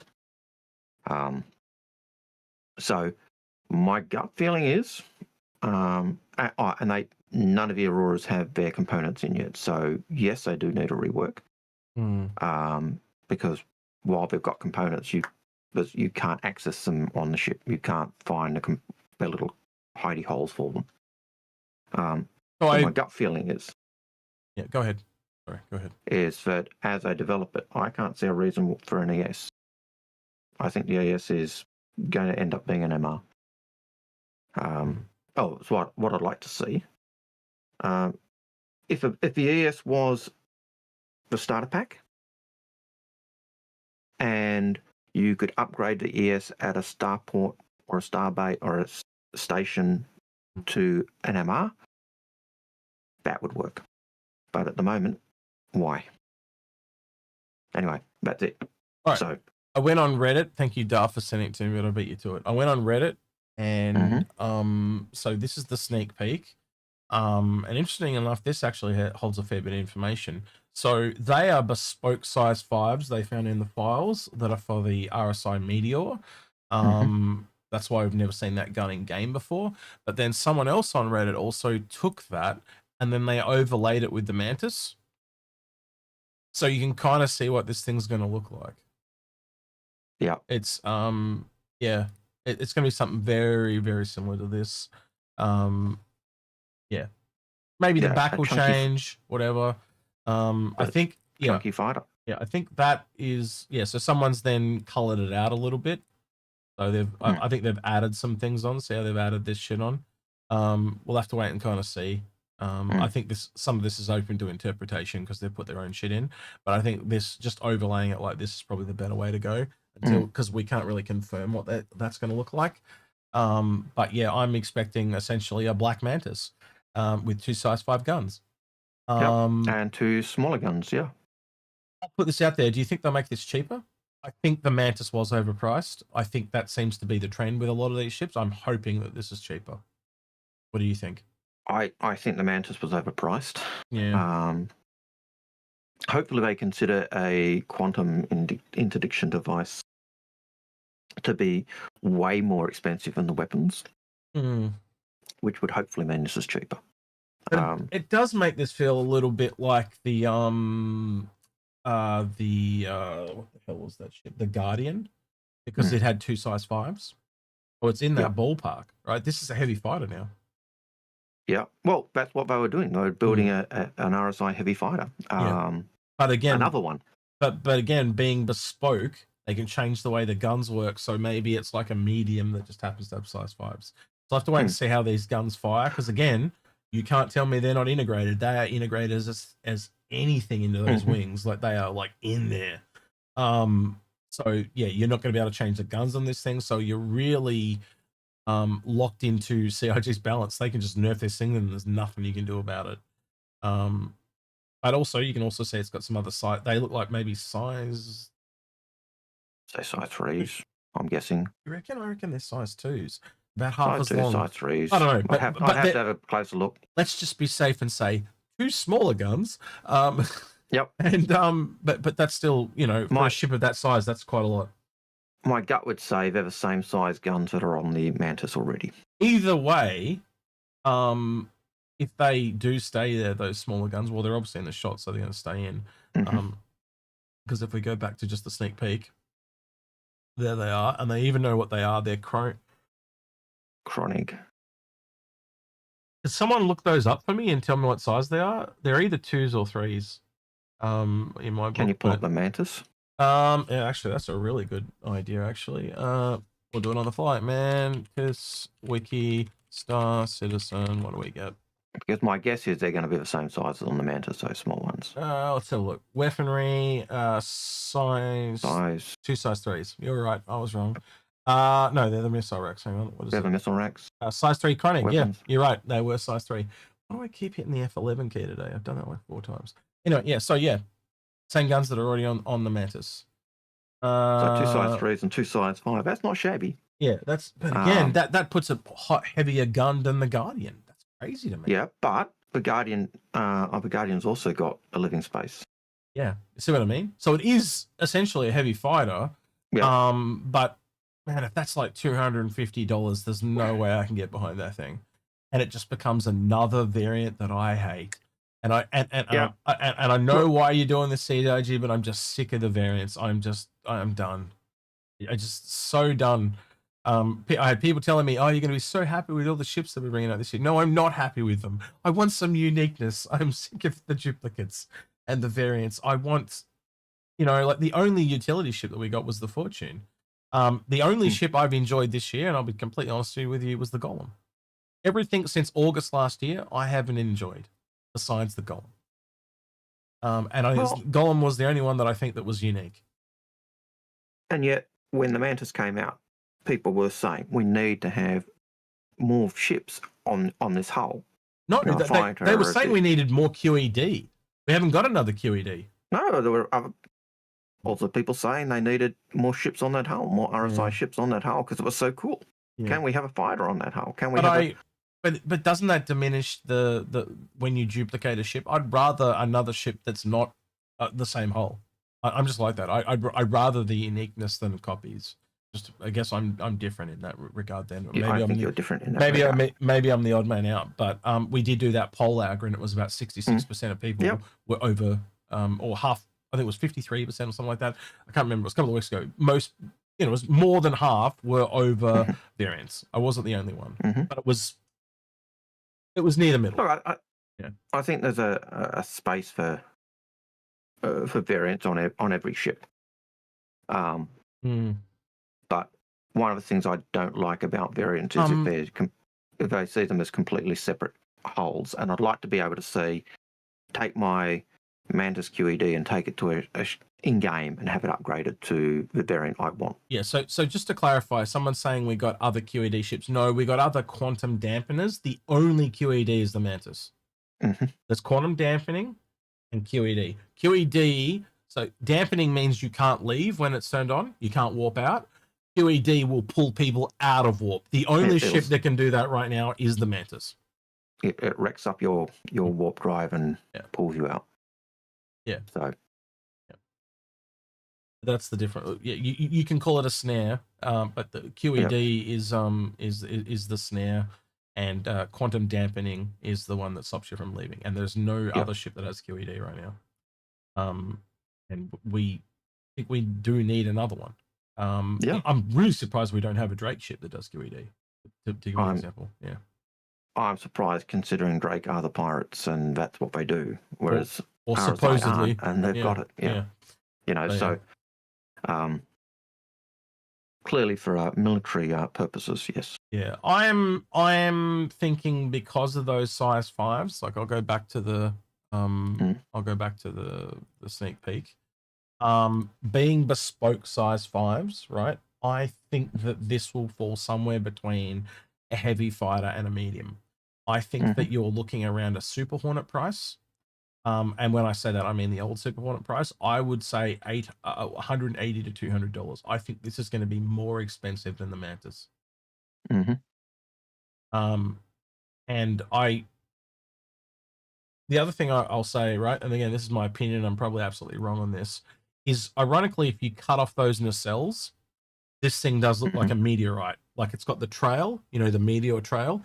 So I actually think, I could be utterly wrong here, but I think that'll have a more tapered tail. I don't know if they cut the nacelles off. I don't know if people disagree with me or not. But again, the meteorite kind of leads into the name because of the tailoring of the tail. And I think, I don't know, if I was the guy making it, that's how I would do it. I would make it look like the meteorite, but maybe it's just a name and it means nothing. So, yeah. Probably just a name and means nothing. But if they were doing the meteorite, narrowing the tail, making the ship look more like a Stingray, rotating the engine so you had a dorsal and a ventral engine mount rather than port and starboard, that would give you that. You'd probably admit from the screenshot there's not a lot that's changed exterior-wise. No. So I think, you know, and I would argue that is most of the front of the ship, so maybe they could change the cockpit a little bit or whatever. But I think you'd probably agree that they're going to have to make some significant changes to make it a little bit different, and I think that it's got to come from the end of the ship somehow. So whether that's in the cells or they integrate the cells into the back of it, I don't know. We'll have to wait and see what they do. But I'm interested to see it. Like I do like looking at ships, but again, the Golem. I brought a Golem. I haven't brought anything else. Like that just kind of tells you how I feel. And I don't buy a lot of ships, do I? But I brought a Golem because it was unique. And again, I have this weird thing where I buy a lot of the starters because then I can I can onboard people into the game. That's how I do it. I buy all the starters and then I go, here's all the starter ships. Which one do you like? Like that's literally what I do. Because it just helps with onboarding, bringing new people in the game. So Bowler has a question and it's worth looking at. I thought the Zeus MR came with a QED then, or was it just the dampener? And I can't remember. It's just it'd be worthwhile looking up. It's just the dampener. It is just the dampener. There is. I could be wrong. I'll go. Oh look, man! I'll put money where my mouth is, but I'll. Let's do it. Why not? Yeah.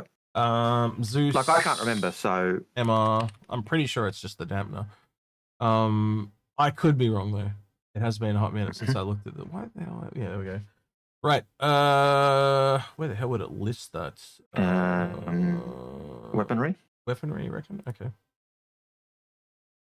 Guessing. Yeah, it's taking its time. What the hell is going on? It's got no weapons. No weapons. Yeah, so it comes with nothing and a bunch more of nothing.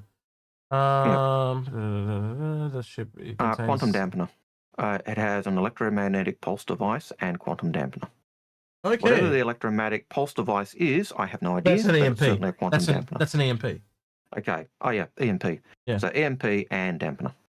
So no, it's no snare. Again, no snare. Yeah. That does make the Mantis still the only one with a snare. It's essentially a Cutlass Blue, but it also has an EMP. Yeah. So yeah. I was pretty sure I remembered that Yep. correctly, but you know, again, I'm happy to be wrong if I'm wrong, so it doesn't hurt to Look, share. I couldn't remember, so Yeah, it's all good. I don't mind. and neither could Bowler, but it was worth looking at. As I said, never hurts to check. So right, let's do another Socially one. Confused. Oh, So when we're done, The Prisoner.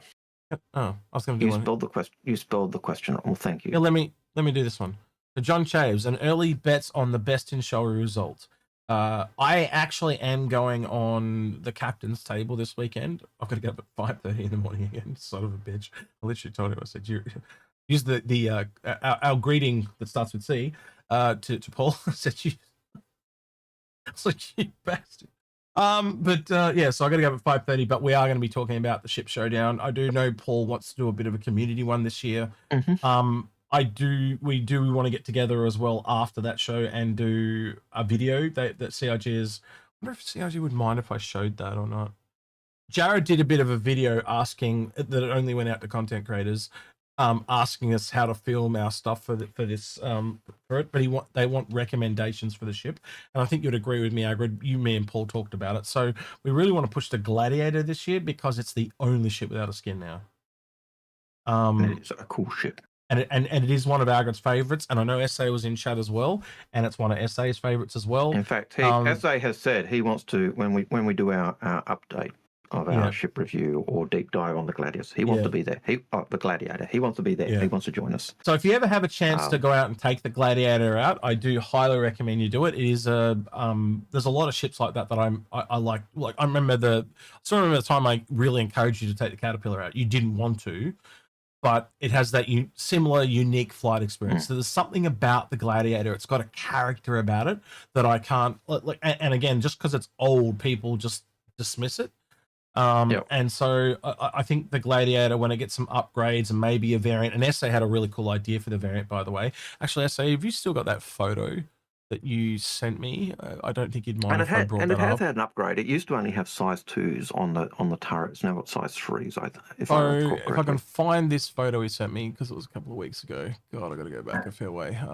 SA, did you delete it? You son of a bitch. What did you do with it? I think he deleted it.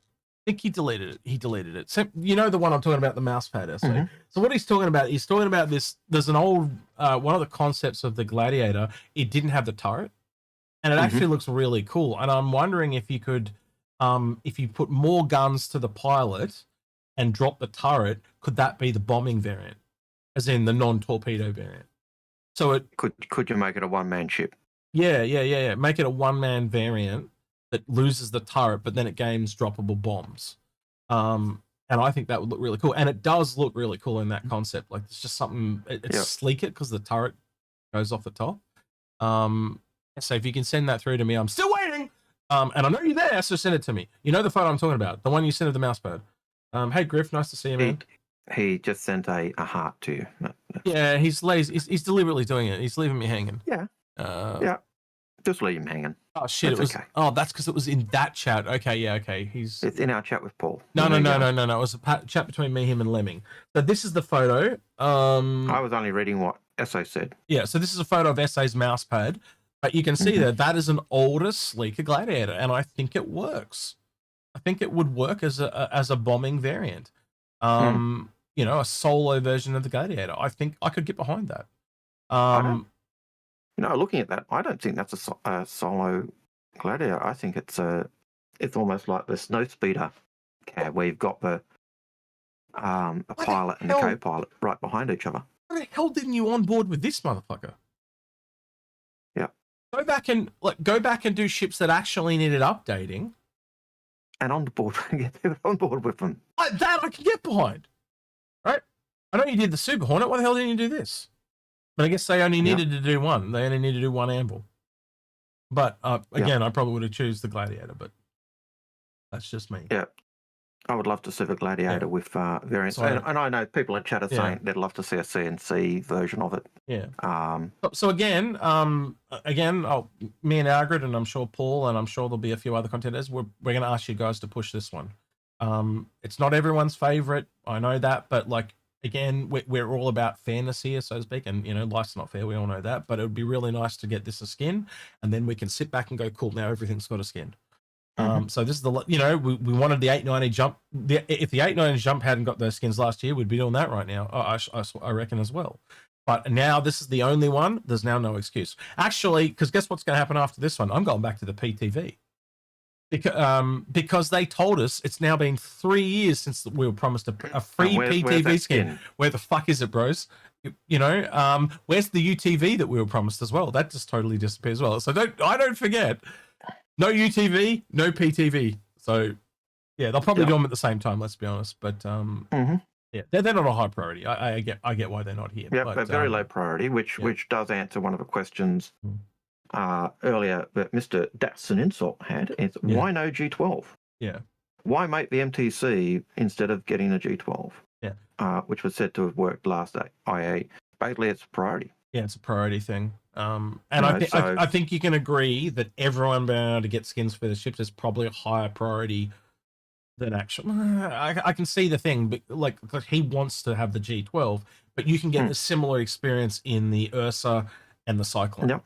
All right. Yep. So that's why it's not here. It's just not needed for gameplay reasons. And I think when someone has free time, like the other reason why the G12 was delayed more than anything is because they've been training more people to come on board. So instead of making vehicles, that person's probably putting in the free time they have to train the others. And once everyone comes up to board, then they'll have free time and then they'll get back to doing the G12. Yeah. So I think you're probably coming around to the end of that training period. Usually takes about 2 years, doesn't it, Algared, to bring people on board. So we'd be coming up to that probably around the end of the year. I think you might see the G12 next year if you're lucky. Look, I can see the concern. The MTC, small cargo capacity, 2 people. It basically was a G12 in terms of size and everything else. But I think part of a G12 is resizing it to fit the metric of vehicles, because I know it was wider than the Ursa. And that gave it problems, so it didn't fit in every ship. It would only fit in certain ships, and I think you want your small vehicles to fit in the same. It's why cars and trucks, they fit on a carriageway. Because that was there's still things in this Gladiator that I want to see in our Anvil ships, like the integrated wings and the landing gear. It's got some of the coolest landing gear in the entire game. If you get a chance to go look at the Gladiator, I highly recommend you do it. There is just some things that you'll understand why me and Algared talk about it, why SA talks about it. There's just things in this ship that the others do not have. It feels like an older, clunkier ship because, let's be honest, it has not. They updated the Hornets because the Hornet was really old, but the Hornets had already been updated twice before that. This has never got that update. Never been updated. Never. Yep. It came out just after the original Hornet, and then the Hornet got updated and then updated again. This never got that love. It's just crazy to me. And you go there and look at it. This was used some really early stuff early on, like the whole the avionics thing.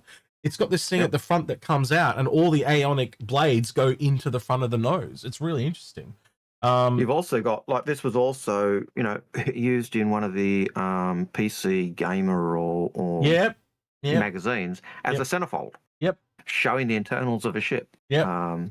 What about the the Carrack landing gear is probably inspired by this as well. It's not exactly the same, but you know how they kind of like rotate on the Carrack? Yep. They don't rotate on this. They just kind of open up. You can kind of see it there in the shot. It's open a little bit. It's almost like the landing gear's coming out. There's just some man. I want to see this in another ship. And I probably realize where the Arrow probably is the starting ship for Anvil. We're not going to get. They are just military through and through. We're not going to get like a generalized Anvil ship. And I think there are some manufacturers where you're just not going to get those things that we're looking at. So yeah, you got your Cutter, you got your Golem, so you're probably not going to get something else from Drake. So we have to kind of see what else comes around. Like what is that starting Aegis ship as an example? Yeah.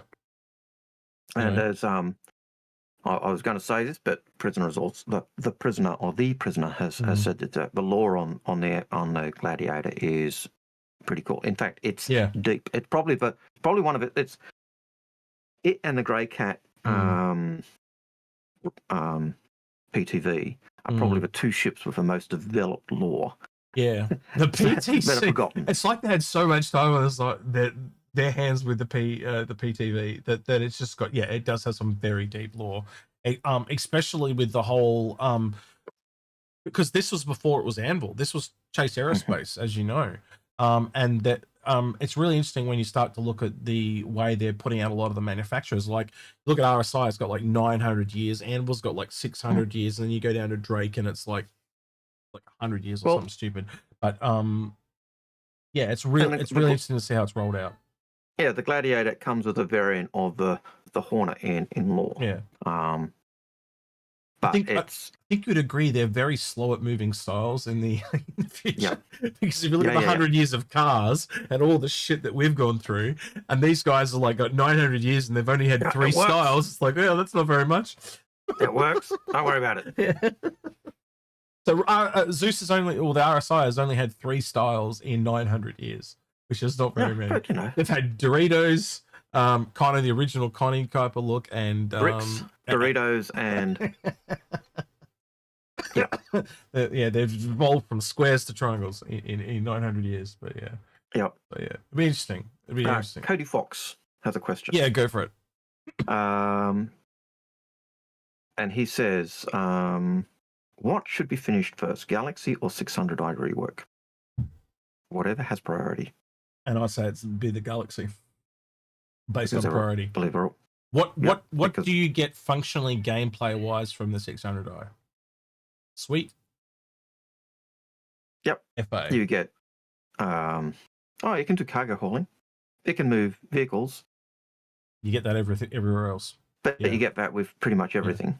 Whereas the Galaxy gives you medical or mining or refining or... I think a lot of the Origin ships were done way too soon. I think that they really should have been done much later, and they would have benefited from the advantage of the ship pipeline. I don't know why they did them when they did. Because the other thing is, not only does the 600i, well, the 890 jump needs the same rework treatment. Yep. You know, the only ship I've seen that have come out that's Origin that I really like is the 400i. Because it's got that over the top, you know, Cybertruck boldness aesthetic. You know what I mean? Like most of those really luxurious items are just kind of a bit ludicrous because they stand out. They need to. Yeah. So I think the 300 series was actually good. It was a good starter series. I tended not to think the 100 series was really needed. I still think the 100 series is basically a snub. I think it's a gameplay design choice. They want it for gameplay reasons. I think they want those stepping stones. I understand from a gameplay design perspective, but retrospectively, it's a little bit like Star Wars where they brought out 4, 5, and 6 instead of 1, 2, 3. You know what I mean? Like it's a bit like that. So a cart before the horse problem. I understand it from a designer perspective, but from a purchasing player perspective, it sucks because you're going backwards. But it needed to exist because they want that starter ship lineup. They you know, you're going to log into the game one day. You're going to go, here's 5 ships. Which one do you want? That's what it's going to be. Like you're not going to purchase the ships eventually. So you're going to have you know, do you want the Luxury 100i, or do you want the Drake Cutter, or do you want the Aurora? Blah blah blah. You pick the one you want, and then you've got to have your stepping stones as you go up. And obviously at the smaller end, you're going to be stepping up quicker. Then when you get to the high end, you're going to very rarely step up. You know what I mean? You'll probably more likely go sideways than step up. So yeah. All right, we'll do another question that go. Okay, go. I'll do one of these ones. Mr. Datsun Insult. Do you see? Hang on, I'm going to set the question. Do you see the grey market price of the original Scythe dropping? Hell no. I think it'll just get rarer and rarer and rarer and more expensive. Because I do think that I'm actually kind of surprised that they haven't sold it again under the Aspiria moniker. In fact, that would be a ship that I'd be okay with them selling under the Aspiria moniker. I've always thought that was a ship that Aspiria should build, and it, you know, like have it stamped with Aspiria all over it. But the original ones are Vandal scythes. That's right. And they will never go down in price because in fact, if they brought out the Aspiria one, it would make the Vandal ones even rarer. Algared's got 2 of them, and I want one of them. I don't know how I'm going to get one, but I'm going to get one. He's going to give me one. I'm going to hold him to ransom. I don't know what I'm going to do, but I'm going to get one. I'm going to figure out who I've got to con to get one, but I'm going to get one, or one of them. Algared doesn't deserve two. He deserves both of them. But I'm just like, I'd like one of them because they are the one thing I miss that I really wish I'd brought. And I remember the day sitting there going, this is insanely overpriced and it's shittier than a Super Hornet. Why the hell would I want one of those? And in hindsight, I would have melted everything I had and brought nothing but scythes. Because again, I could have turned around and sold them all. I could have sold one and got all the ships I had back. Yeah. Because they are that rare. They are extremely, extremely rare. And again, if you capture a scythe and you can't insure it, why the hell would you ever take it out of the hangar? And this one I could take out all the time. And again, it's Vandal, not a Superior. So it's a trophy queen. It was a massive explosion when they sold that too. Like a lot of people were pissed off because they said they'll never sell it, and they did, and they only ended up selling it for a day. That's why they're so expensive, because there's probably maybe a couple of thousand at best in the wild, and I don't know how many there are, and I don't think Algared could tell you exactly how many there are either. But there are not a lot. I would have to go back and have a look at the sales, and but yeah, they only sold it once. It was a limited sale, based on the fact that the law was the UE had captured back then it was a kingship, and they'd captured it because there'd been an internal explosion which had incapacitated all the Vandal, which meant they couldn't destroy the ship because the Vandal will self-destruct rather than be captured. And this one ship they'd all been incapacitated, so the Marines were able to go in and capture the ship. Yeah. And so they sold off, several, maybe 1,000 scythes that were in the ship. Yeah. I don't know. But so this next question, I've got another question here by the same person. I just want to answer real quickly because it's kind of stupid, but I'm going to answer it really quickly. He also asked, so Mr. Datsun also asked this. He said, and Algared, this is going to sound so out of context, that's why I'm answering it real quick. He says, Execute, what's your take on the Hobart Stadium? All right, so what they've done, give me a second. Give me a second. I didn't have this lined up where I thought I did. So this is the planned thing for a Hobart Stadium down in Tasmania where I live, right? Essentially, they're spending like a ridiculous amount of money. I think it's something like $1 billion or a couple of $1 billion. They have to reclaim all the water because this thing doesn't exist. They have to actually essentially build out into the water to build this football stadium. And they're spending billions to do it because we have a stadium up here in the north. They want one down in the south so they can get football games down in the south. And so they're taking all this taxpayers' money to build this thing. And the only people that benefit from it are people that like football. Not everybody likes football, but they're doing it anyway. And there are massively amount of people fighting them that they don't want this thing. I don't want one. I don't watch football. I'm going to put it this way. I got forced to watch football as a kid by my father. So I hate it. It's just that simple. I could see it being used for not necessarily just for football, but for concerts, for cricket matches, for other stuff. But they already have one, and it's only just down the road. Yep. It's literally, if you literally turn the camera like that, well, I'm doing it backwards because I'm opposite in the camera, but it's literally just down there. But the AFL have said it's not good enough. So they're building a whole new one just for the AFL, and they're spending billions because they've said it's got to be built inside the city, right? And there's nowhere to build it. So they've got to reclaim all this land. That's what's costing all the money. They've got to build the land to be able to build it. But look, this is a totally off-topic question, but I did want to. I just thought I'd address it because it's so stupid. And it's AFL, so who cares? And for those that don't know what AFL is, it's like soccer, but it's Australian, and it's slightly different. The Australian Football League used to be called VFL, Victorian Football League, and whatever Victorians do is useless. That's what it should be called. Why would you ever do it? It should be called the VFL because, again, once you get to Sydney, the sport changes and it becomes NRL, which is like rugby, which a lot of people in Europe would understand. So, again, I think calling it AFL is disingenuous because it's actually by the numbers, NFL is more common. It's only really Victoria. I think a bit South Australia, again, Western Australia. Again, you'd have to ask Sandgroper about WA, but population-wise, more people. Yeah, Dirty Side Eyes from WA. Yeah, so he doesn't look AFL either. So, yeah. Yeah. Yeah. I just, But yeah, again, like times have changed. Not everyone is sports people. There are more people that watch, say, a League of Legends tournament than watch the NBA finals. So when you look at it like that, like the money that like these older politicians that are putting into things, you know, like you think 30 years from now, that stadium's numbers are only ever going to go down. They're not going to go up. So investing that amount of money for long term is stupid. If that stadium was an athletics stadium, a cyclodrome, and all of those other things as well, you can start, you start to see value in it. But yeah, so hey, just real quick, Sandgrober said AFL or cricket, right? But the thing is, they already have a cricket ground and they play cricket, but they won't play AFL at the same cricket ground, which is really stupid because it's really common here to play AFL and cricket at the same place. It's just because it's out of date. They don't want to, like, why not just go to the old one and update the shit out of it? But do you know why they won't? Because they have to stop the games to update it. It's the old. Yeah.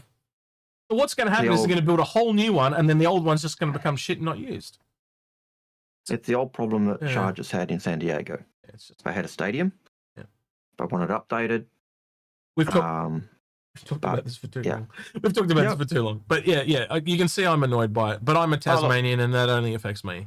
Not anyone else. I understand your annoyance because it's the same annoyance I had when the Chargers were looking at a stadium and didn't want to do stuff. And anyway. Okay. I can. So Mr. Datson said he's from Brisbane. Tell me, because about with them spending money for the Olympics, it's very similar to that. The Olympics I can get behind because it brings millions and millions of dollars into the economy. This is AFL games. It's like a one game, maybe a month for 5 months of the year. Like you're not going to get people coming from Sydney to watch a game in Hobart. I just don't see it. There are people that come from Sydney to watch them in Launceston, but it's a much shorter and cheaper flight. There are $60 flights, right? So it's sometimes cheaper to get from Sydney to Tassie than it is to get from one side of Sydney to the other. Like, so I can see why it doesn't matter, but there are not cheap like that to Hobart, because Hobart is not how people enter the state. They enter it via Launceston, which is where I live, and that's why the AFL games have been so popular. But there's always been this thing between Hobart and Launceston. Anything that Launceston gets, Hobart feels that it needs because it's the bigger city. It's just like, oh, you can't have that and we can't have that. And that's what this whole stadium thing feels like. It feels like, well, you're getting these games, we want these games too, so we're going to spend, and we're the government, so we're going to spend all this money so we can have what you have. It just keeps us up with the Joneses. Is how I did think one thing. I don't often like things that our Prime Minister says. But one of the things I did think made sense was he was talking about the Olympics in Queensland. Right. And he suggested doing the water sports down in New South Wales. Yeah. Where they built the Olympic grade watercourse and all the rest of it, so they could do those on the Penrith River. Why reinvent a wheel when we've already got it? And I thought, that's economically. What about all the stuff they built in Brisbane for the Commonwealth Games? See, just update all that shit. Yep. Well, that's the other option as well. Yeah. But he was looking at it economically in terms of the cost of building or upgrading in Queensland when you've already got the Olympic grade one down. But yeah, I just thought that was an interesting. So I'm just going to adjust this one. Bola says esports are terrible for gaming. I totally agree, but the point I'm trying to make is we don't watch the sport like we used to anymore. The generations have changed. They are not interested in the same things our parents are interested in. How many of your parents can't use computers? Because they didn't grow up with them. They're not interested in it. I found the older generations are just not as adaptable and they don't understand it. I can look at an Australian politician, an American politician, pick the country. I can look at a politician and he is so out of date because he doesn't understand, or she doesn't understand how the world works because the world's moved past them. I have to say, though, I was surprised during COVID how many of our students were computer illiterate in many ways. They're kids; they're still learning. Yeah, but we because the kids are on the devices all the time, we'd all assume that going to electronic learning and all the rest, and distance learning would be easy. But how quickly did they pick it up when they didn't know it? It took its ages to drum it into them. Yeah. Wow. Okay. It was one of the things that was an eye opener. Okay. That we expected the kids to pick it up really quick and be able to do the things they needed. Wow. It took ages. So maybe some parents just kept their kids away from computers type of thing. So it was an eye opener, but eventually we bashed it into them. But yeah. You heard it here first. Algared baits kids. You heard it here first. No. It'd be interesting to know. That shit. Yeah. It'd be interesting to know what Paul's experience was with that as well. I think he actually said when we were talking about it ages ago that they had the same experience, but it'd be interesting to know whether they had the same experience, because it was one of those things we expected them to all know it because they're using the devices all the time, but they didn't. Don't get me started on that 90s. So 90s said robots will teach us the way. Yeah, I've got a massive feeling we're in for a very big culture shock in the next 20, 30 years with robots. I think we're going to see a massive shift with how humanity works, but we'll see. We'll cross that bridge as we come to it. I think robots will never replace teachers. Oh, I think you might be surprised. If they're replacing lawyers, I think they can replace teachers, bro. It's just a knowledge base. Think about it. Just what you know. And if a robot can pull out a Wikipedia... It's the interaction that's more important, though. It's not the knowledge, not just the downloaded knowledge. It's the transferal and the way it's done. Yeah, it might take a bit of time, but I think they'll get there. And as humans, we are meant to be... we're relational, not transactional. You can fake that personality, though. I don't know. We'll I don't want to get into a debate, but we'll see. Yeah. We'll see. I'll just leave it as we'll see. No, I don't want to say no, definitely, but I also don't want to say yes, definitely. You know what I mean? So, next question when you're ready, mate. Yep. Spike. When do you think the new AI Mobbing Last chat party stuff is coming? When it's ready? I think almost everything we saw at CitizenCon was planned for a year out. That seems to be the pattern. I think you'd agree with that, Algared? Yeah, that's usually done. That the plan is we expect this stuff will come in the next year. And unless there's a hiccup that stops it, it comes.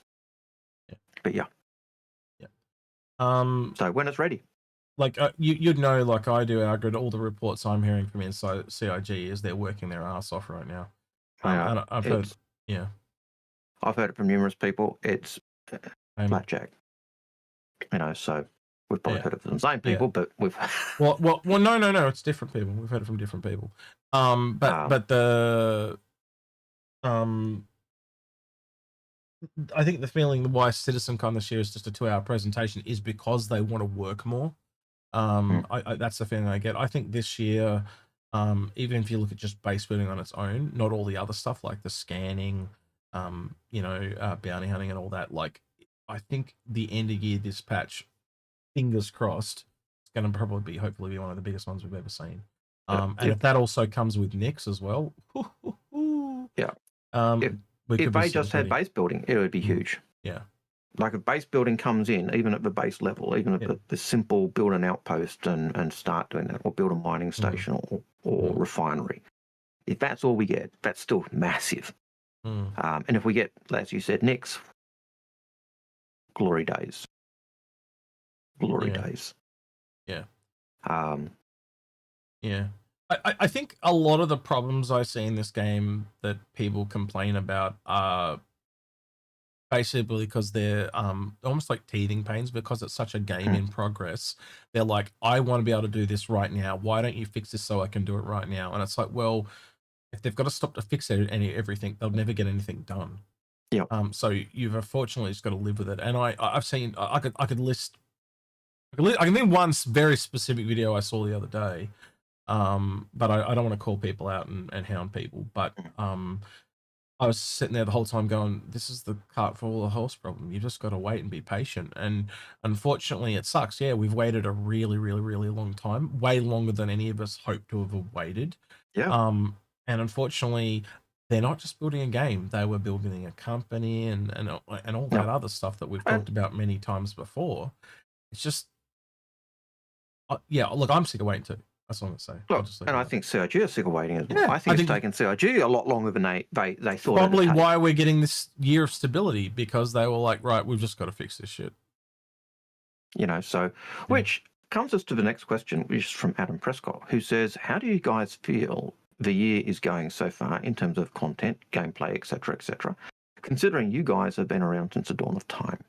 Wow, that's an insult. We're ancient. We're like Methuselah. Yeah, man. Who was that guy? Adam Prescott. Man, I know who Adam is. Yeah, that's why that's why he had the smiley face at the end. Right, I get it. Right, nice to see Adam. It's been a while. I think most years are kind of marked by the end of the year patch. It kind of goes back to what I said a little earlier. Your thoughts on that one? Yeah, look, I've liked the focus on stability. I've liked the way they've tried to push gameplay. I am looking forward to the new patch with the missions there, because it's probably the first lot of missions that don't feel like they're rooted in needing to be combat. Yeah. And I don't mind combat, but I don't want everything I do to be tied into having to fight. I want to have those choices, and when you don't want to do the fighting, it often excludes you from that. So I'm glad to see that. I think it's going good, and as you said, by the end of the year we'll have a better idea of how well it's been. But there's been previous years where the CitizenCon September patch in there has been pretty cool too, or telling that there are bigger things coming towards the end of the year. No, I'm not going to ignore your question. I'm definitely going to read it out. Sorry, someone just said, please ignore my question. No, I'm going to read it out now. No, I'm curious now. Executes like that. Yeah, no, I'll probably read it. I'll ignore it if you want me to. But yeah, sorry, you distracted me totally. But yeah, end of year, I think is the most telling thing, and that just, you know, they plan at the start of the year, they work towards a goal towards the end of the year. It's just how game development kind of works, especially at CIG. So yeah, I'm very excited to see what they've been cooking, because again, they've been working really hard this year. It's every person I talked to has said like they're just working really hard. You know, everyone's on a really motivated, really positive vibes. That produces good things, especially in creative people. Everyone's motivated and clicking, you bounce off each other. And you know, I'll say, oh, wouldn't it be cool if this does this? And that inspires someone to say, oh, what if it does this too? You know, if you've been in that environment. Then you push the dice and you see what works. And I think that's why, to go back to the episodes we love, which never go well, it's because those episodes are ones where we have that.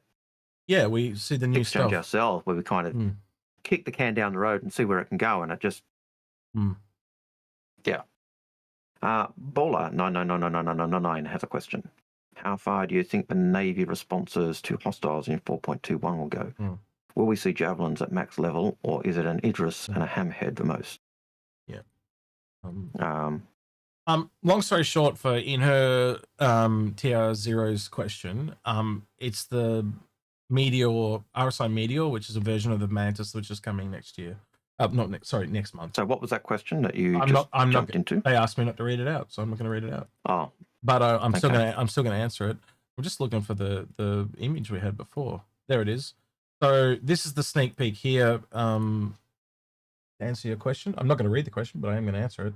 So in her T0, in her T0, that's how I read that. But anyway, so that's the sneak peek, right? And then someone's essentially just overlaid it over the top of the Mantis, so you can see that this corner section here, and so you can see that it's the new version of the Mantis, which is the Meteor. But that answers your question. You obviously missed that earlier when we were talking about it, but that is okay. Right. Yep. Next one, Algared, if you want to go. So Bowler's question was, how far do you think the Navy responses to hostiles will be? Will we see javelins at max level, or is it just going to be Idrises and hammerheads at most? I think it's how it escalates. What ship are you in? If you're in a Polaris, they're going to have to send javelins after you, type of thing, you know? Yep. They'll send whatever's needed to do the job. And I'd be CIG will... Yeah, I'd be coding it like, what ship are you in? What is the necessary reinforcement to stop you? Simple.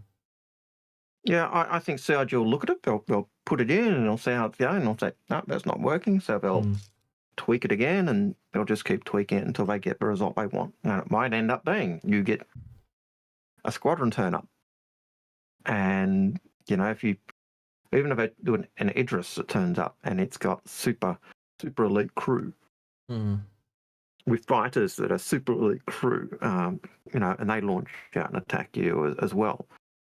And if that doesn't work, then they'll up it again. Yeah. So, I think they'll just deal with the problems they need to as they go. Makes sense. Okay. Yeah, it does. All right. Do you want to do next? Do you want to do the next one, or do you want me to do one of these ones while you? You do one. While you have that heart attack, I'll. I have that heart attack. Yeah, that's right. Yeah. Sorry, buddy. You want to tell people real quick? You went in for a bunch of tests, didn't you? Oh yeah, they've more tests. They think they're narrowing it down. So you're getting close. I think they're narrowing it down. The test I had was I did have an MRI which indicate I've got scarring that says I've either had myocarditis or sarcoiditis. And so they're now doing more tests. Can you tell he likes the big fancy words? Yeah, he does. Yeah, basically the stuff, inflammation of the heart, which causes heart attack, that type of stuff. Yeah. I've had that. Apparently, it's looking like a defibrillator. They're gonna have to put on. Based on what they were saying the other day, that looks like the surgeon will be wanting to shove a defib into me. Yeah, I'm gonna have to buy a defib. So every time he's misbehaved, don't make me defib. So yes, they have two options. As I learned, they either use a pacemaker if your heart's too slow, or a defib, or is it too fast? But they use one. A defib does the opposite of what the pacemaker does. So if you put a defib in and you need a pacemaker, you're screwed. Yeah, you can only go one way or the other. One will make it worse, and one will fix it. No, they do nothing. Is it fixes it or nothing? Yeah. Is it next week that you're going to be going? Next Monday. Next Monday. So do you want to tell people what's happening? Monday coming? Yeah. Do you want to tell people? Is it the next 2 streams? No, I'll be here next stream. Yeah. Then the following 2, I'll be gallivanting over Indonesia again. Wonder what he could be doing over there. Maybe, possibly, if I'm lucky. Should I say not what you'll be doing, who you'll be doing over there? Should I say that? Ooh, yeah. Now he's going to go red. Watch this. Yeah. It's too easy. He's gone. Woo! He's too easy. Maybe if I'm lucky, I'll get a chance to meet some Indonesian Star citizens. But yeah, well, should try and tee it up. Put it out there. If you're in Indonesia, whereabouts you going? Tell them exactly. Jakarta, yeah, Jakarta. It's Jakarta, Sabong. I'll be staying near ICE and there are some out there because I've met them. I actually know 1 or 2 that are from. I can remember the guy's name. Black Moba or Mamba or something. It's in my It's in my. I'll reach out to him. See if it is his name. Yep. Black. I can't bring it up because I've got thingo mode on. But I do know there are some. I've come across a couple in chat because I've noticed them in game because I've noticed them talking Indonesian or Malay. Yeah. So I know there's Star citizens in that region. Might be too short. Cool. Might be too short of a notice to probably too short a notice, but hey. Yeah. So you're going to be doing something that piss poor Pete hasn't done in 2 decades, basically. Yeah. Sorry, he's giving you shit. He's saying, "Ooh, we all know what you're doing." Yeah. So that's how Pete knows because he's missing it. He's missing it real bad. I just love how awkward you get over this. It's great. I love it. Right. All right, we'll move on because he's going to kill me later. I'm going to get horribly murdered. Right. Next question here is by the Don. This is why I'll just say, this is why you don't have a scythe. Yeah, probably. Well, this is why you should give me one, then I'll stop. Anyway. No, right. See. Anyway. You're going to kill me. Stop making me laugh. Right. Yep. Right. If I don't, someone else will. Oh, yeah, that's for sure. Right. Do you think the funding is up this year because of the stability and the activities added, or just the fact that they have done a ship scale with new ships every month this year. I think it's a combination of things. Yeah, I think if the game was shit and it was the stability sucked, it wouldn't matter if they were bringing out ships every year, every month. But the fact that there's ships coming each month that can be used, so they're ships that are in game rather than ships that are on the waiting list. Yeah, that has a massive impact.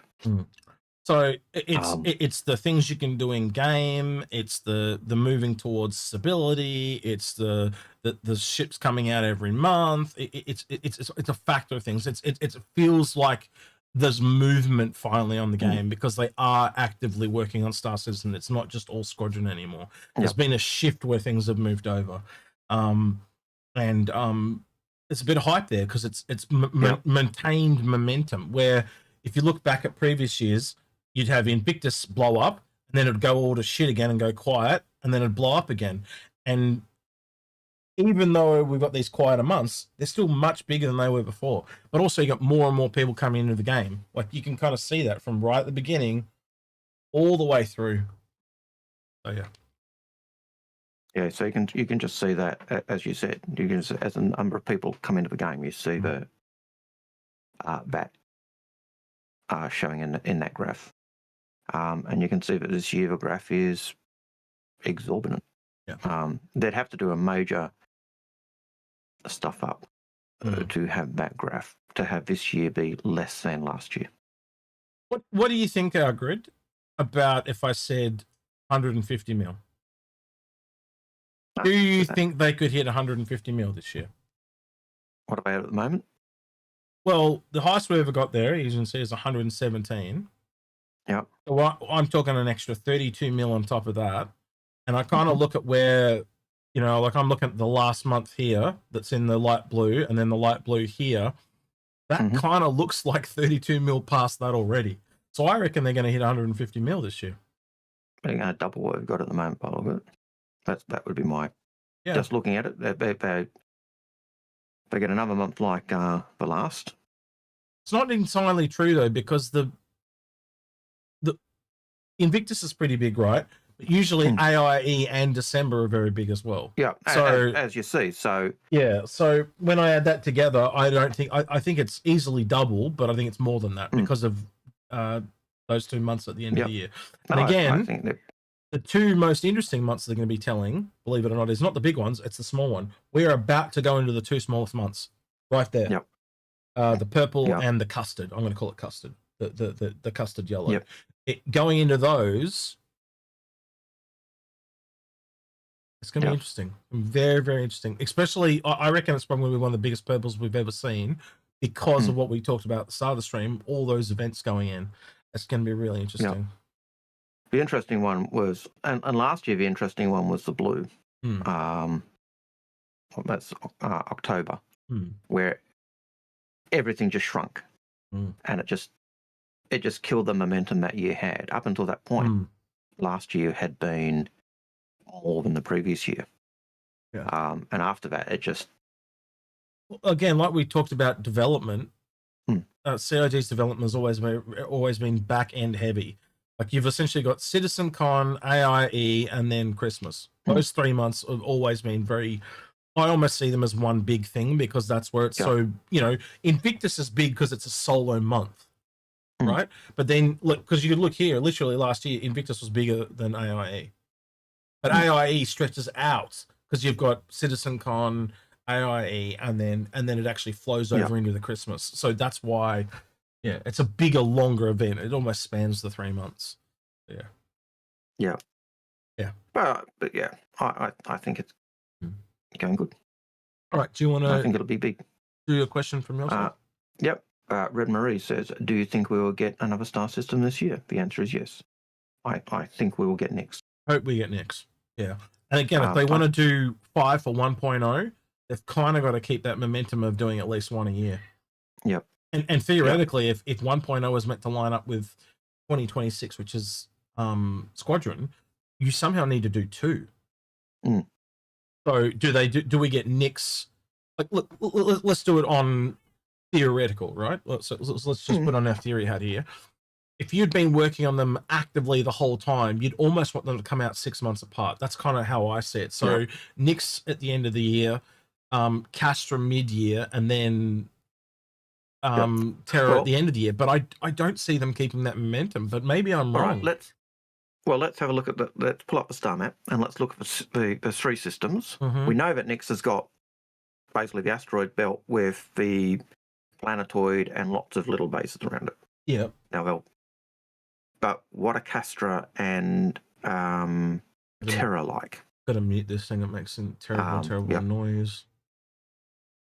Because we know Castra's got the military. I think it's the military base. I know it's where it's gone back into kind of normal existence, and it's where I think it was Kellogg. You're right. It was Kellogg that we were talking about earlier. Yeah, where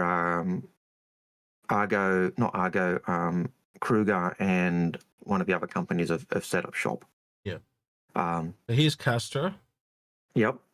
There's so one of the Tohill we were talking about with the floating islands before. Hadrian with the Hadrian artifacts. There are some really interesting systems around that are going to come after, obviously. Here's Odin over here. So you got your Odin, Nyx, Castra, Pyro, Stanton. And Odin's where Squadron 42 takes place. So when players when we used to talk about the line of 5, linking up that's the systems that were linked by star jump points, Odin was always seen as one of the 5 because it was where Squadron 42 was going to take place. So it was assumed that system would be done. So you can see where it looks up, but you can also see like ones that are going to come afterwards. Like you can see Hadrian, you can see Oso, Bremen, like anything that just hangs off one of these 5, and especially if they connected 2 of them. So like Hadrian's a massive contender because it goes, it's literally going to Pyro, Terra, and Castra. If this is not the 6th, I'd be so surprised. Yep. Really, really surprised. Whoa, shit! I'm getting dizzy. Paul's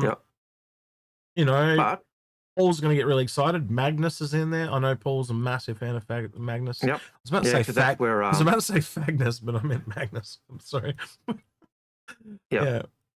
But why I was suggesting that is let's have a look at the 2 systems. What are the planets in the systems, and which system do we look at first? So Castra. Yeah, because we know that Terra's got the massive big cities, so that's going to be more difficult. Definitely. Well, Castra has only got 2 planets. So, is it 2 or 3? Oh, it's got more than 2. It's only got 2. Well, you're only still looking at the green zone. Wait, I got to turn it off too, because it's on 2D, not 3D. Hang on. Yep. Isn't there only the 2? I thought there was only Castra 1 and Castra 2, and that's it. There isn't any others. Look. Can you scroll up further? No, that's out. That's out. That's max. That's as far as it can go. But again, I can rotate around and I could see things if they were there, and they're not. Okay, so 2 planets. But it's got lots of jump points. Look at it. It's got lots of jump points, but only 2 planets. So again, it's got a lot less work because there's only 2 planets. And isn't one of them like a complete smog planet? The other one's the other one. So it's got like a. Well, Cascom's the main one. That's where the Castra 1 command was. Isn't this some kind of smog messed up? Oh, look at the detail on it. Information. Call planet, habitable no, affiliation UEE. Yeah, but I remember it doesn't say anything else. Maybe there's a time. Click on the information tab. Hang on. Did that do it? Information. Astra's first planet lacks an atmosphere or any raw material worth mining. The UAE Navy state, but they showed us at CitizenCon and they said it was a massive gas pling, didn't they? I swear one of the slides. Yeah, I can't recall. I'd have to go back and watch that video. And then this Gascom is the major. Is their major planet. So originally settled as a forward military base and training facility, Castra 2 was cleared for civilian habitation after the collapse of the Mesa era. So yeah, again, really only 1 planet, and essentially, because the other thing is there's no moons or anything either. So this is a really fairly sparse system. So Castra, I could actually, now I've kind of really looked at this more. Maybe we could get this at the end of the year. It's not very big. Nope, and you'd only have to have your jump point. By comparisons, Yeah, if you put Nix in as well, you only need to put your jump point to Pyro and Nix in. Yeah. The other jump points don't need to be there. Yeah, then come at a later date.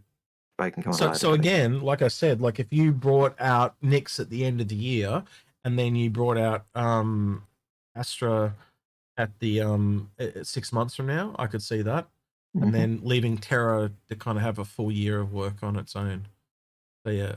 And Terra will need, Telemar is the bigger one, so that'll need more. But you can see with Nix, it's basically just a ring. Yeah, but again, it's got more planets, so it's actually more work. So what's Nix 1? What's Nix 1 and 2? Is one of those a smog planet? Let's have a look. Maybe I did mix them up. Nix 1 is a coreless world that has been mined clean. So yeah, all right. So that's where you go to. A lot of mining in here. Nix 2, that looks like a gas giant. That looks like a smoggy planet. A highly pressured atmosphere and a thick clouds of acid carbon dioxide. Maybe that's the smog planet we saw in that CitizenCon that year. Let me out. Why won't you let me out? And that's there we go. And that's the one that will kind of melt your ship. So acidic. a lot of junk planets that are not really habitable. The main is this planetoid, which is the ones that you've seen at CitizenCon. So this is basically a big asteroid that people live on. A moon-sized asteroid hidden deep within the glacium rings, anti-UE activists, political radicals, and criminals. So they're people from LA that live in space, basically. Now occupied as a deserted mining facility built inside this asteroid in an effort to keep out potential criminal elements. Visitors are strictly forbidden from entering its residential areas. So yeah. So, and that one has been, I think they've grown Delamar for the idea of being bigger than just an ordinary little asteroid. It's actually grown in size. But that's this thing all the way out on the fringes, because this is in the outer. That's our gas giant. Nix 3 is an ice gas giant that lacks breathable atmosphere or any valuable minerals. So that might have a lot of fuel though. It might be worthwhile going out there to gather some fuel. And then you've got this glacium ring, that's the one that Delamar's in, but then you've also got this Krager belt that's really far out. So I think we can safely say Nix is going to have a lot of resources in it, but you're going to be risking piracy. I think you would agree with that, yeah? Yep. No, I think they're right. I think you'll risk piracy, but we also know that glacial ring, there's supposed to be Delamar is the main outpost. There's supposed to be hundreds of little asteroid bases, outposts and asteroid bases and deserted places, and that's where the real work in that area. That's where the real work comes in, because again, if you go back to Castra, it's going to be the same thing in Castra. They're going to be lots of little asteroids, and like it appears like empty space, but we all know it's not going to be empty. They're going to fill it out. We just have to look at Stanton and see what's been thrown into Stanton over the last few years. Well, even in the last and look at Pyro. Even in the last patch, they added all those mining bases that had different fights and things going around them. It's exactly the same thing here. So when they all come out, don't think they're done, but I think the first part they have to get done is the planets. The landing zones. Out with more stuff. So I think you could totally release this when soon. In the next 12 months. But then I would expect more and more things to go back and be added over time. And then we look at Terra, and we know that Terra's got the major city. That's the scary one. And that's like I always expect when we used to talk about the line of 5, we always would have Terra as a possibility on that line of 5, but we always knocked it out because we always thought that the complexity of detail that Terra would require was just immense. And because we were always assuming that Odin was one of the 5, Terra becomes almost as complicated as doing Earth, right? There's 9 planets in the Earth system. It doesn't have as many as that, but like some of them are huge. Like Terra is a mega Earth. It's like a super Earth, right? And so you do all that, the 4 seasons in one day that we get on Earth. It's going to have massive cities. Like ArcCorp will probably be, whenever you see stuff being worked on ArcCorp, I assume they're working on Terra because it's going to require similar tech where you have entire cities and oceans. That's essentially what Terra is going to need. It's going to need, it's going to need all the tech that we've had put into one planet. That's why Terra is so scary. But let's look into some of the other more not known ones, because one of these, and I don't remember which one it is, one of these is the one that got me really excited, which is the Erra is a lava planet. Sorry, Erra is a meteor with rich mine deposits, but too harsh of a climate to make them easily accessible. Risk versus reward. Then we've got some. Anything about the little moons? Let's say anything about the moons. Can't tell you anything about the moons. Should do. I'm trying, but it's... Oh, there we go. I got to right-click. A lumpy, irregular shaped moon with an inclined orbit. Oh, that's interesting. Inclined orbit. So that means it goes on a diagonal. Yeah, this doesn't always work. Like, I right-click it. Yeah, so what I mean? Doesn't mean that it, that inclined orbit doesn't mean it's not tidally locked as well. Yep. Right, the other one here... So you also see Castro didn't have any moons. It's just two planets. It's very vanilla. But also very strange. Yeah, a small captured carbonous asteroid that orbits Eros, so it's really an asteroid. So look, I click right mouse and it doesn't work, and then if I click it again, it takes you out of the whole map. Yep. Yeah, like it's like it can't decide what it wants to do. It might be showing its age now as well. Yeah, might need an update. Yeah. All right, so what are we going to? Then Pike. You've got Pike. So this is the lack of an atmosphere hasn't stopped the industrial magnets from descending onto the vast mineral resources of this terrestrial planet. Thousands of mining operations and near constant operations. Yeah, again, this being high security though, it'll be so regulated. Yeah, so they've got, so these are all starting planets essentially. You know, tidally locked. The far side of this moon features heavy scarring from frequent impacts. So that's Toja. Yep. And the frequent impacts might come from all those rocks over there at the Henge cluster. So that'll be. I would guess so. Yeah, it's act like a shield for Pike. Yep. Let's have a quick takes over damage. Let's takes have over a quick hits. look at this Henge cluster. Can I right click on this? Rich in materials, the majority of this cluster has been claimed by various major mining outposts. So there'll be a bunch of mining outposts in there. So you go in there and you can take stuff at your own risk, but you're going to be trespassing. And this thing most likely. In an update. So right. And you got Gen. Planet at the back, is it? Yeah, Gen. It also appears to have a base around it. So let's have a quick look at that. So the space, it just says space station. Doesn't say anything else. So it's got a space station, but what is important about Gen? I know it's got known locally as Gen. This terraformed super Earth is situated on the further edge of the green band and is often overlooked when compared to Terra. Technically, Terra 4 is a major political and military hub responsible for overseeing diplomatic missions and military deployments for this surrounding system. So yeah, okay, so it's like a government world is the way I kind of see that. It probably is. Yeah. Which is also why it's got a space station. Yeah. And it's probably the military space station. Terra's got 2 space stations as well. So yeah. So again, 2 space stations. That's kind of tells you how big Terra is. Like how many? There's no planet right now that has 2 space stations that I can think of. Can you think? But once players can build them, there'll be lots of planets that have space stations. Then we get this Marison belt. This is again a lot like our own. We have outside our own green zone. We do have an asteroid belt. An asteroid belt. And then I think that's it. I don't think there is any other planets, or I could be mistaken.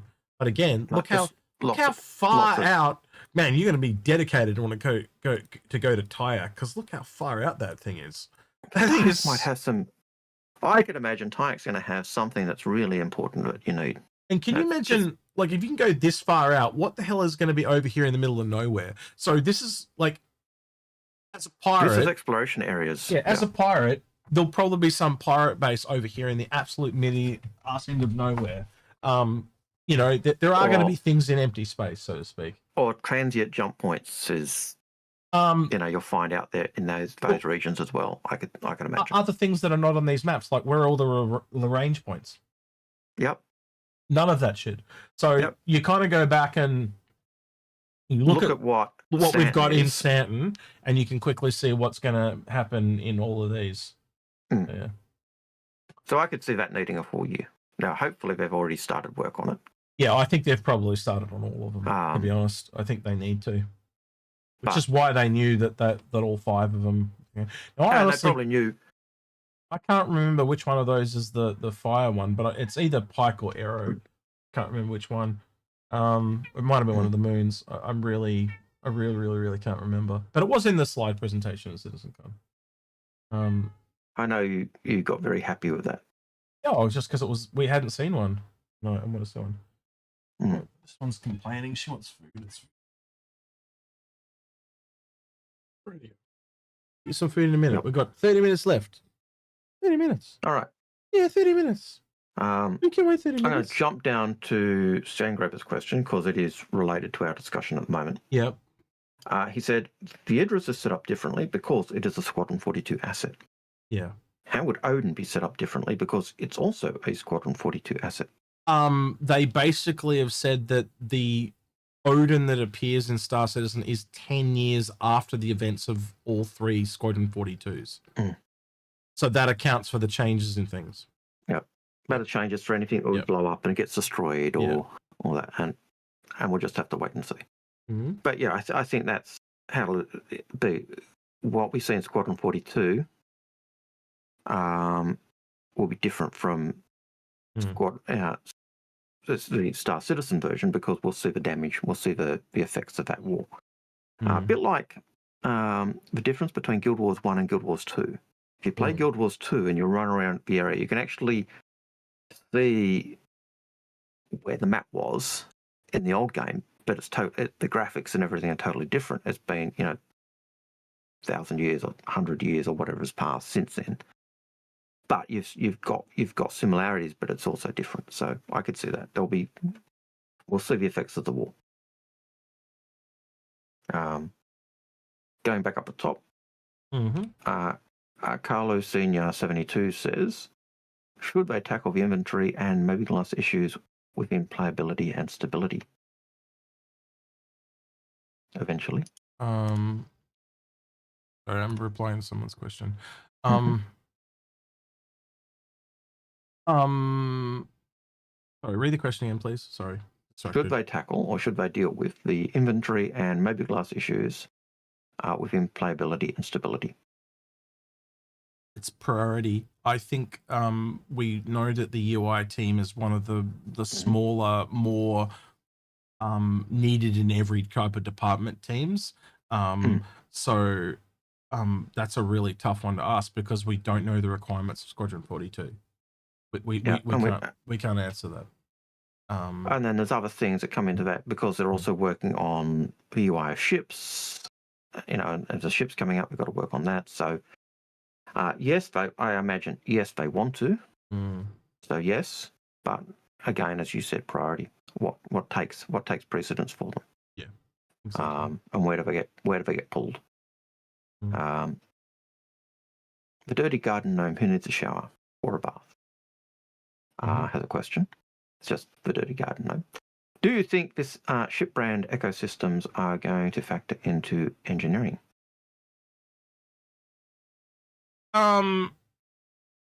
Yes, but I think not initially. I think it will take time. Because one of the things they've said, like for example, they said Drake will probably break more frequently and need to be repaired more often, but it'll be cheaper to repair them. Kind of the example that you always give, Algared, is the BMW that your brother owned, and the car parts he had to get repair it were always really expensive, but it's only, you probably only break once in their lifetime, and sometimes it's cheaper to buy a new car than to get it repaired. Yeah, so he loved his old car, but he ended up having to. That was an Audi, not a BMW. He loved his Audi. Yeah. But German make something went wrong. He had to order the part. The part would come from Germany. It would cost $200 or $300 more than the same part for a Holden or a Toyota. And so his next car was a Holden. When he finally got to the point he had to sell it, he just couldn't maintain it. Mm. And I can imagine that's the same going to be the case going forward. So I'd expect Origin ships to have that redundancy, take ages to break, but then when they do break, the cost to repair them is going to be huge. Whereas a Drake ship, it's rip that off, shove another one on, and you're good to go. So, yeah. Both have their balance, and generally speaking, in most cases, you'd agree somewhere in the middle is the best way to be. Almost always in those things. So, I think both Drake and Origin owners are going to have their issues, but being in the middle is probably the happy medium. Yep. Same thing as light, medium, and heavy armor type of thing. Yep.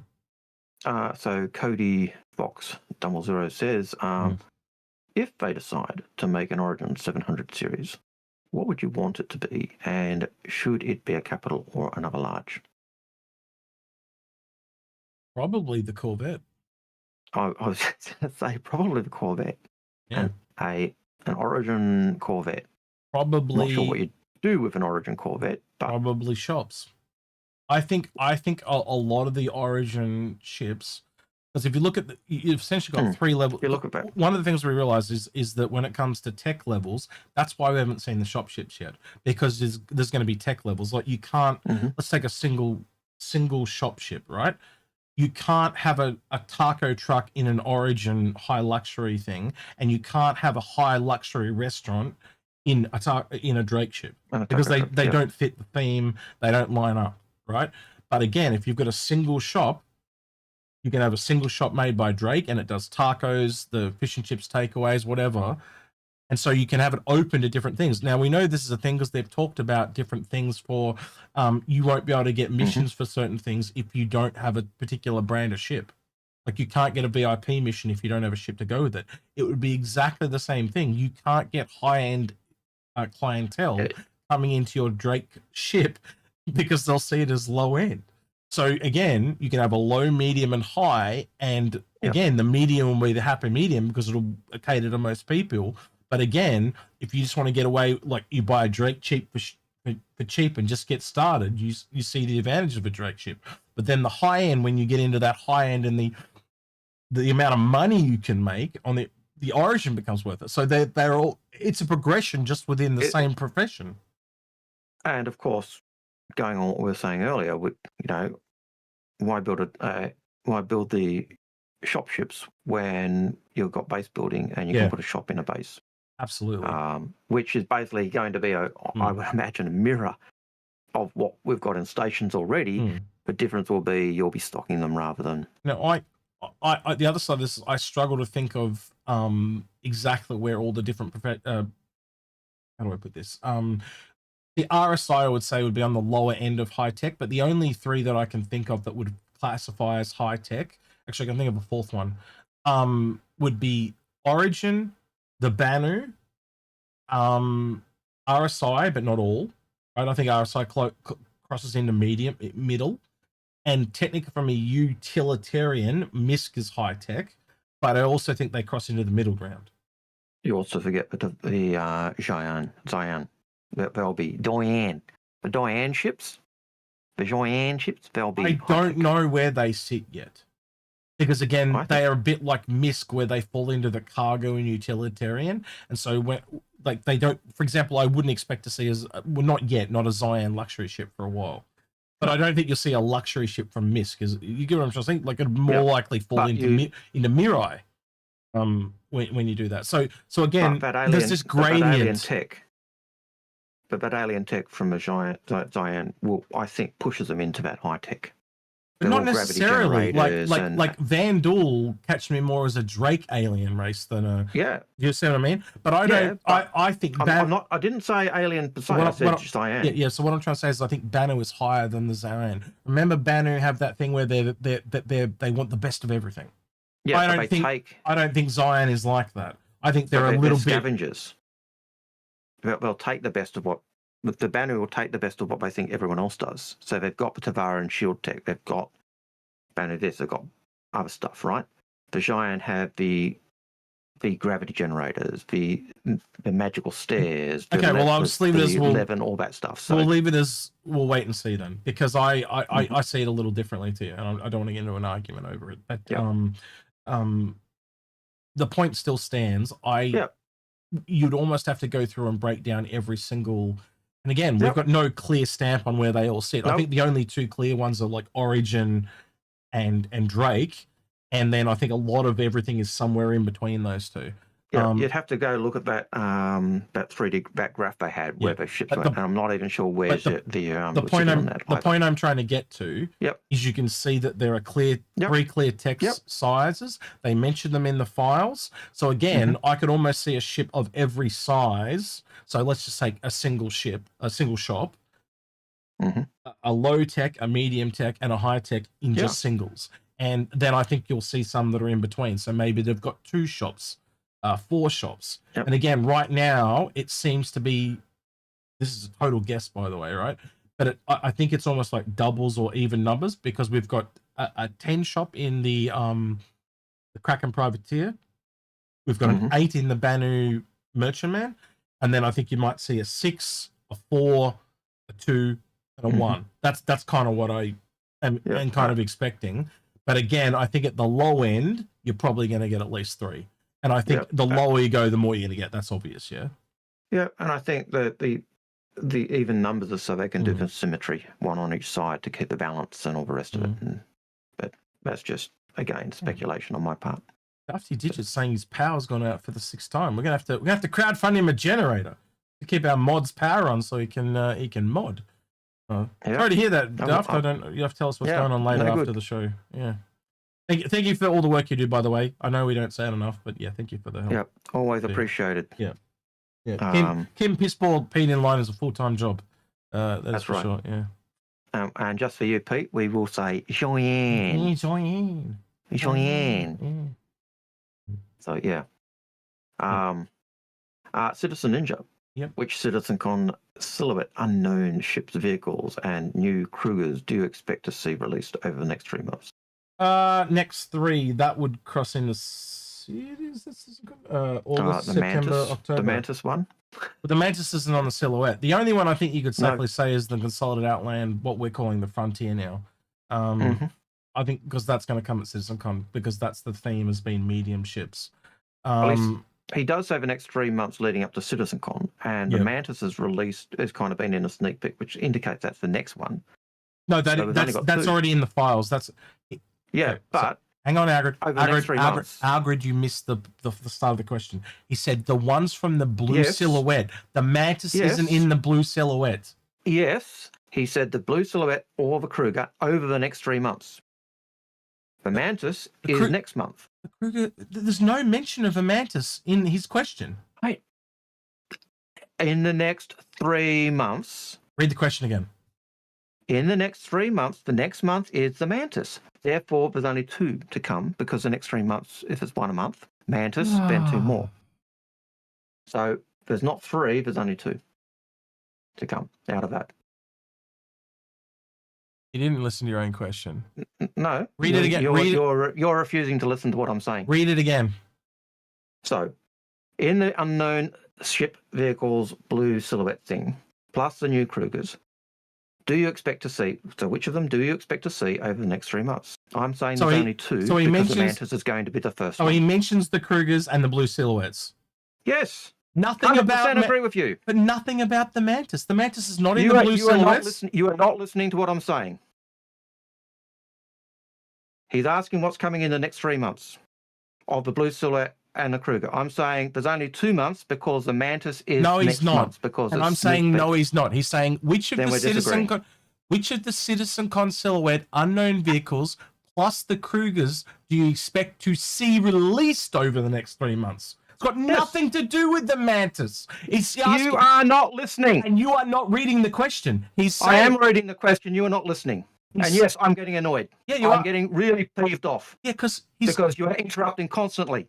Yes, because he's talking about the Krugers and just the blue silhouettes. He didn't crying out loud. It's in the question. I'm answering the freaking question. You're not though. That's the thing. He doesn't ask anything about the Mantis. He just says Krugers and blue silhouette. It's in the question. Read it again. You're not reading it, my friend. I am reading the question. So he asked the question, from the blue silhouette, which unknown ships are coming in the next 3 months? He also asks, which of the Kruger ships is coming in the next 3 months? Mantis is not a Kruger. I'm saying, and it's not in the blue silhouette. I am saying, shut up and listen. And yes, I'm annoyed, and it's probably the first time I've lost it online. And I'm sorry. Yeah, you can be sorry, but you're we wrong. are disagreeing. Yeah, you're wrong. No, we're disagreeing. You're really wrong. That's why I keep pushing it, because I know you're wrong. No, you're not.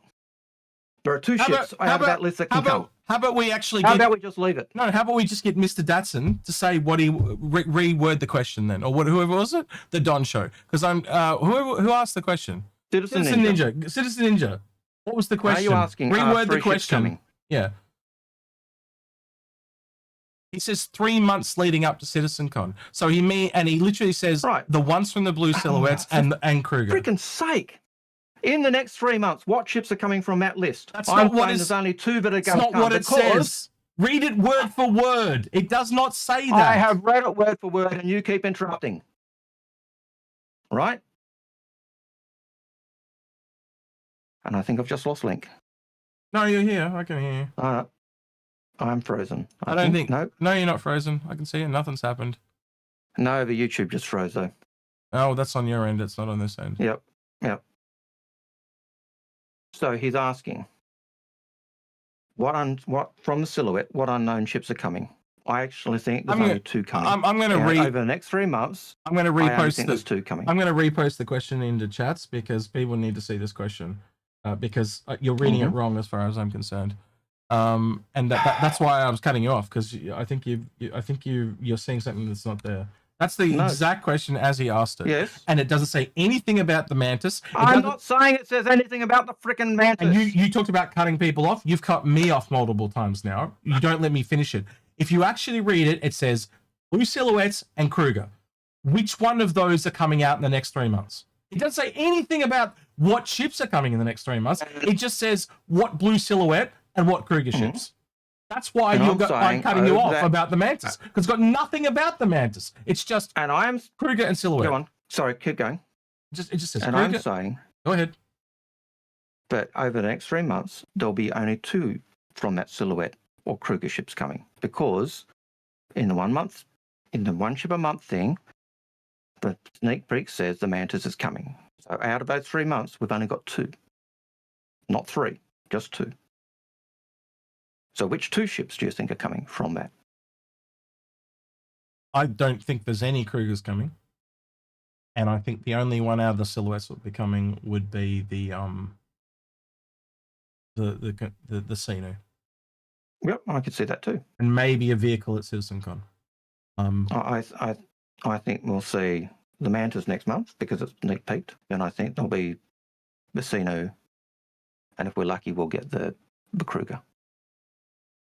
But I don't think there's enough we've seen on the Kruger. The Kruger was only in concept. I don't think there's enough work on it. I agree with you, Datsun. He says, should we maybe let the guy with the heart issues chill out? Yeah. But the other thing is, you got to remember, like, if I see something wrong, I can't let it go. It's a part of my bipolar. It does cause arguments between me and Algared. At the end of the day, we'll calm down and we'll be fine. This happens a lot off camera. Not all the time, but it does happen. And anyone that's been there, anyone that'll tell you, me and Algared do get quite heated. I think that's probably the most heated we've ever got on camera. Yeah. But that happens a lot. It's just how we are, because we are very different people. We are. Yeah. And it happened like that. Like I said, it's the first time it's gone on camera. I don't like it on camera. But is it going to change our relationship? Nope, because it's not just us. Yeah. And we'll argue at times and we'll sort things out. Okay. Yeah.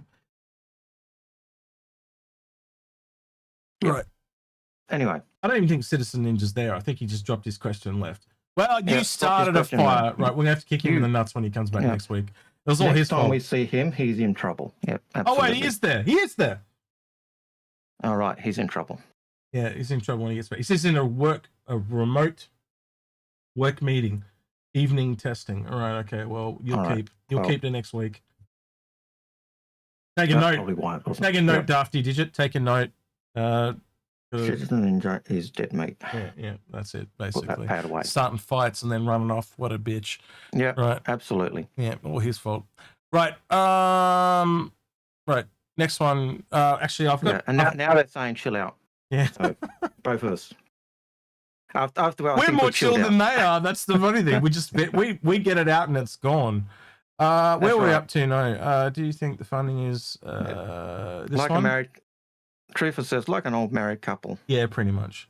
Rusty Pigeon. Here we go. Here's one from Rusty Pigeon. He says, Perseus with release of Nyx to combat the Vandal. I don't think they're mutually exclusive. I think they could come separate. I am really hopeful for a Perseus this year, and I know marketing would be as well at the end of the year. But I won't be kind of disappointed if we don't see them at the end of the year. But I think that's the plan, is to get the Perseus done by the end of the year. Oh, yeah. The Ironclad, I think that could also be there for the end of the year. I think you'd safely say they're planning to probably have one of them for the end of the year. Would you agree with that? Sorry, I missed that. They'd be planning to get one of those two big ships, so the Ironclad or the Perseus, for the end of the year.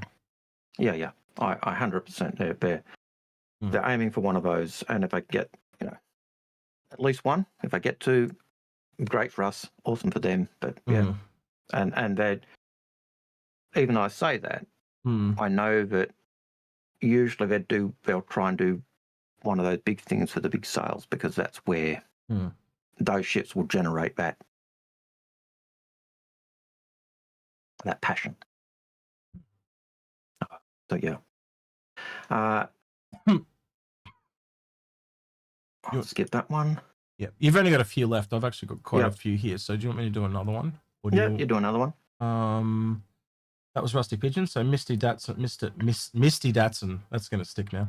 Mr. Datsun Insult says, question: do you guys have another draw to do today? Oh shit. Do we? Yeah, we probably should do the because that guy didn't reach out. He didn't reach out. The guy on the he's talking about the Asgard. I think he was actually saying, do we have the Prowler? No, that would be Prowler. No, because that episode's got to come out this week. Yeah, and we haven't released Theodorus. Yeah, I did edit it and I put it in. It's all good to go. Yeah. But that episode will be coming out next week. So we delayed it by a week to do the marketing one, because the marketing one I just felt so good about it. I wanted to get it out. Yeah. And you did talk to me about that as well. So yeah. And I said yes. Yeah, and we took the week off. We didn't do an episode this weekend. Well, I did. I did one with this saying that, but Algared got the week off. But that's fine. He needed a break. Yeah. I need to go through the comments though. This is going to take and I got a cat on my lap. This is not an ideal situation. The cat will interfere. And now she's complaining. You moved. You moved. You going? There she goes. She's going to go suck elsewhere. Come on. No, you want to sit on the keyboard? No, you can't do that. You can't. Down. How'd you get? Down. There we go. Right, she's down. Right. My camera has moved over. There we go. Right. Well, I can't even remember where it was. I can't even remember the guy's name. I can't remember anything. Do you even remember? I don't remember who it was. Do you remember who it was? I'm going to assume you don't remember. Algared, are you there, or have I lost you? Yeah. No, man. Oh, okay.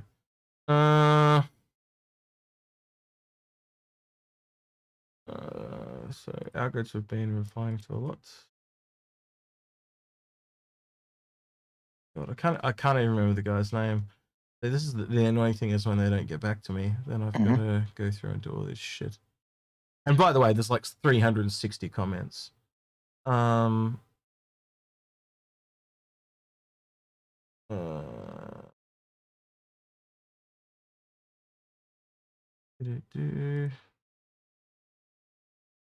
Essays even been replying to them. Okay, this is boring as shit. If you listen to this afterwards, I do apologize, but there's Unfortunately, you guys don't see this, right? no, they can see it.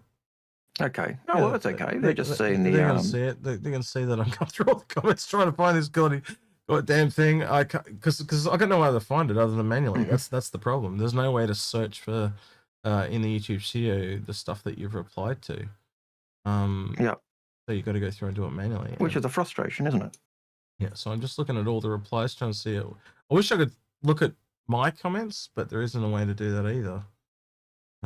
Or just the channel's comments, because they could come up under you or me. Yeah. You've replied to a lot of these actually on your own account. Yeah. You've been busy boy. I told you I read every comment. No, I try to Might as take well, me a while, but I read every comment. Yeah, I try to. I usually go through and like them when I read them though, so because I'm ticking them off to everything. Oh, here we go. Intellectual Hobo 3 weeks ago, and he hasn't got back to us, man. You've had a week. As you can see, there's 7 days. He has not reached out via Discord. So unfortunately, I'm gonna have to do this again, and it was a pain in the ass to do last time. So I'm gonna delete my comment, so can't follow up.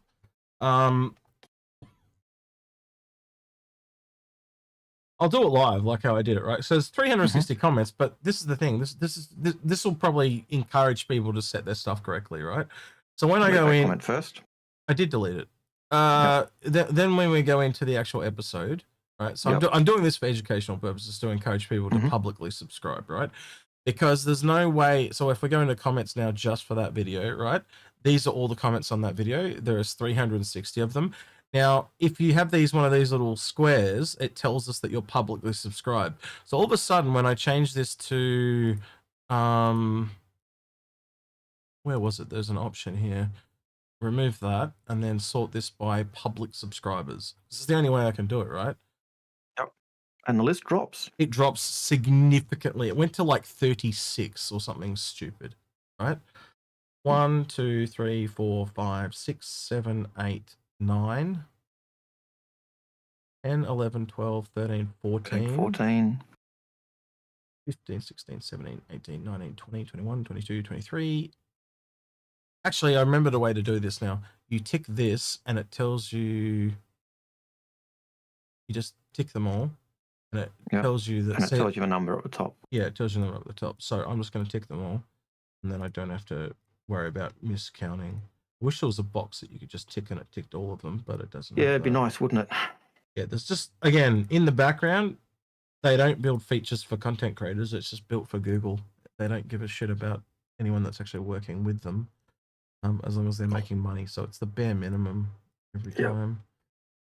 Again, I know this is boring, and probably if you want to skip past this when you're listening or whatever, yeah, feel free. But I just wanted to show you a little bit. But at least you see how we do our. Yeah, it just makes it difficult. It makes it really, really difficult.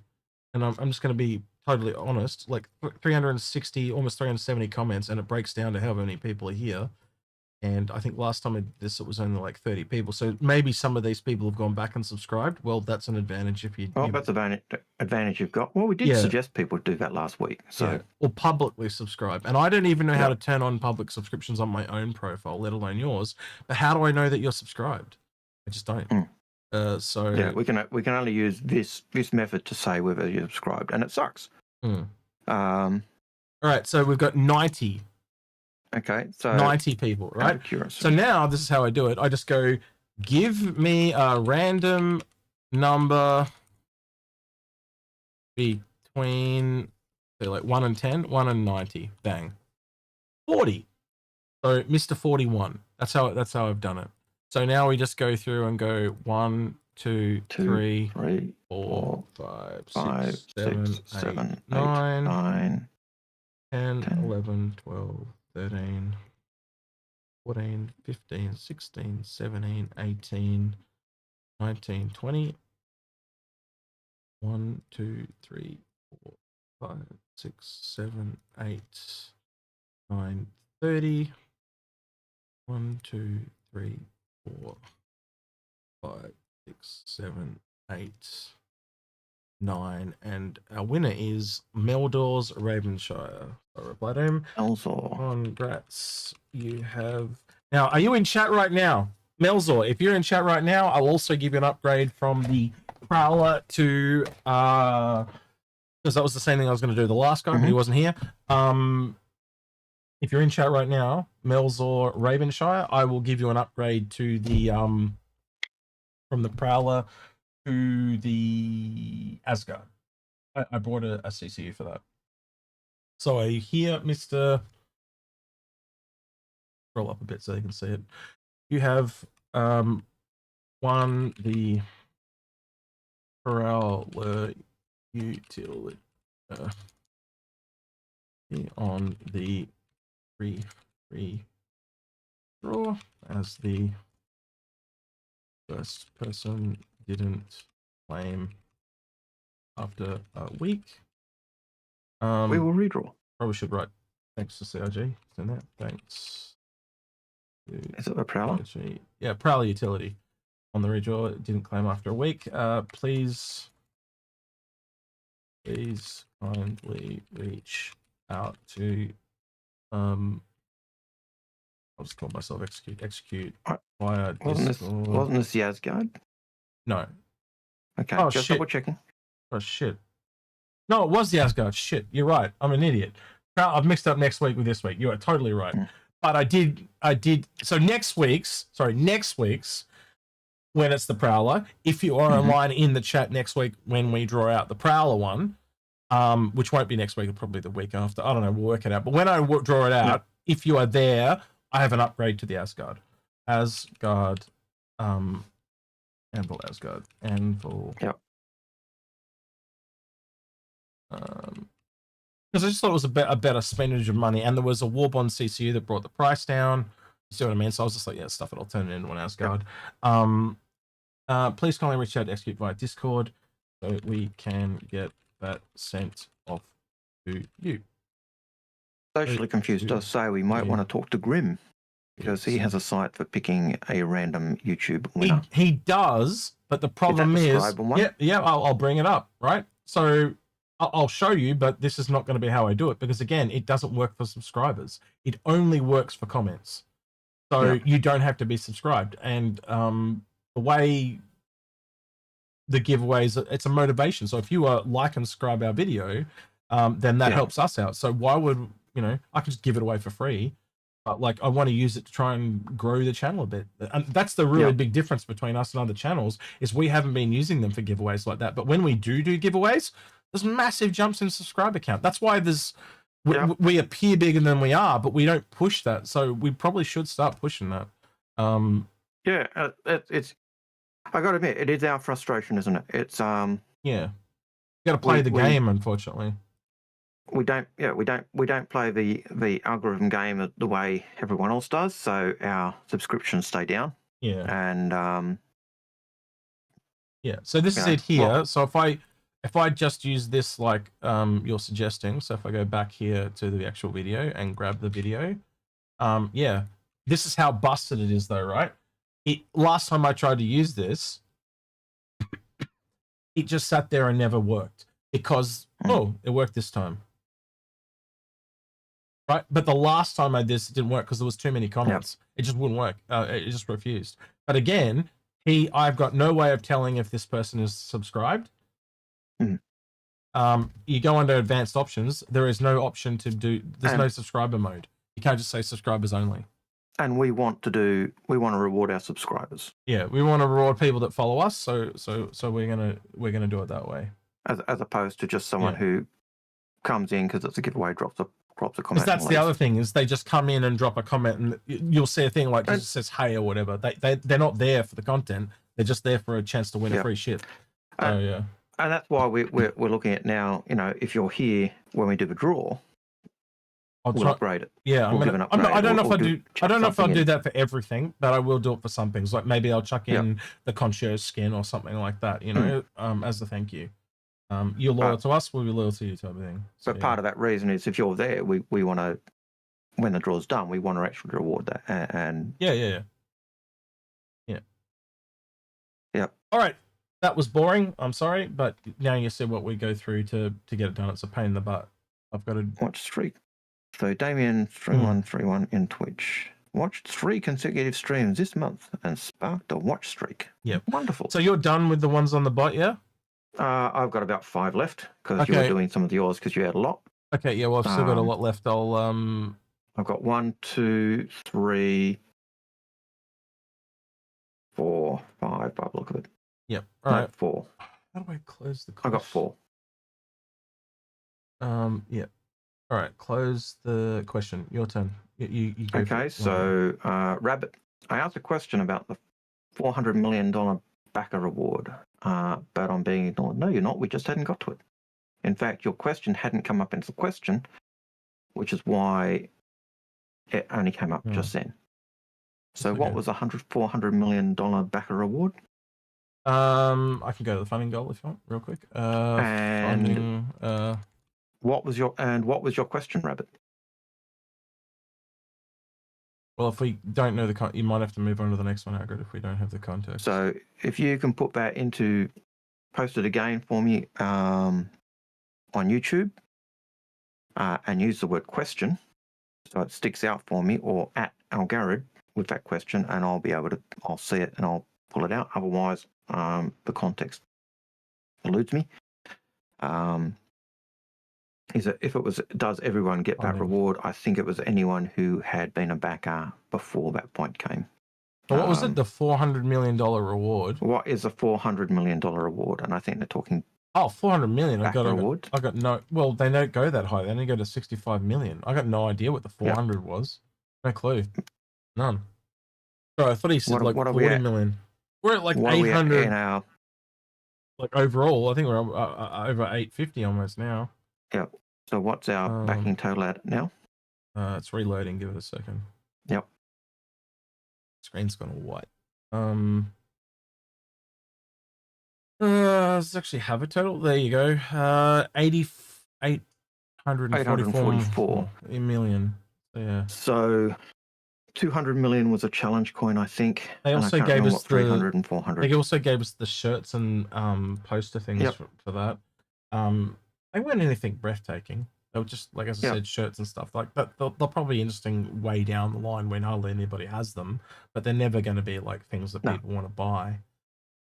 They're just little cosmetic things. It'll probably be a hat or something like that. I will see if I can find out what it was. Yeah, I don't remember. I don't even. No, I don't either. That's why I'm going into account. I don't even think there was something. There may not have been anything. Yeah. Yeah. All right, I'm going to close the bot on that one because we're over time by 10 minutes. But do you want to go do the last lot of your questions and then I'll knock out the rest of the Q&A ones? I'll just go into.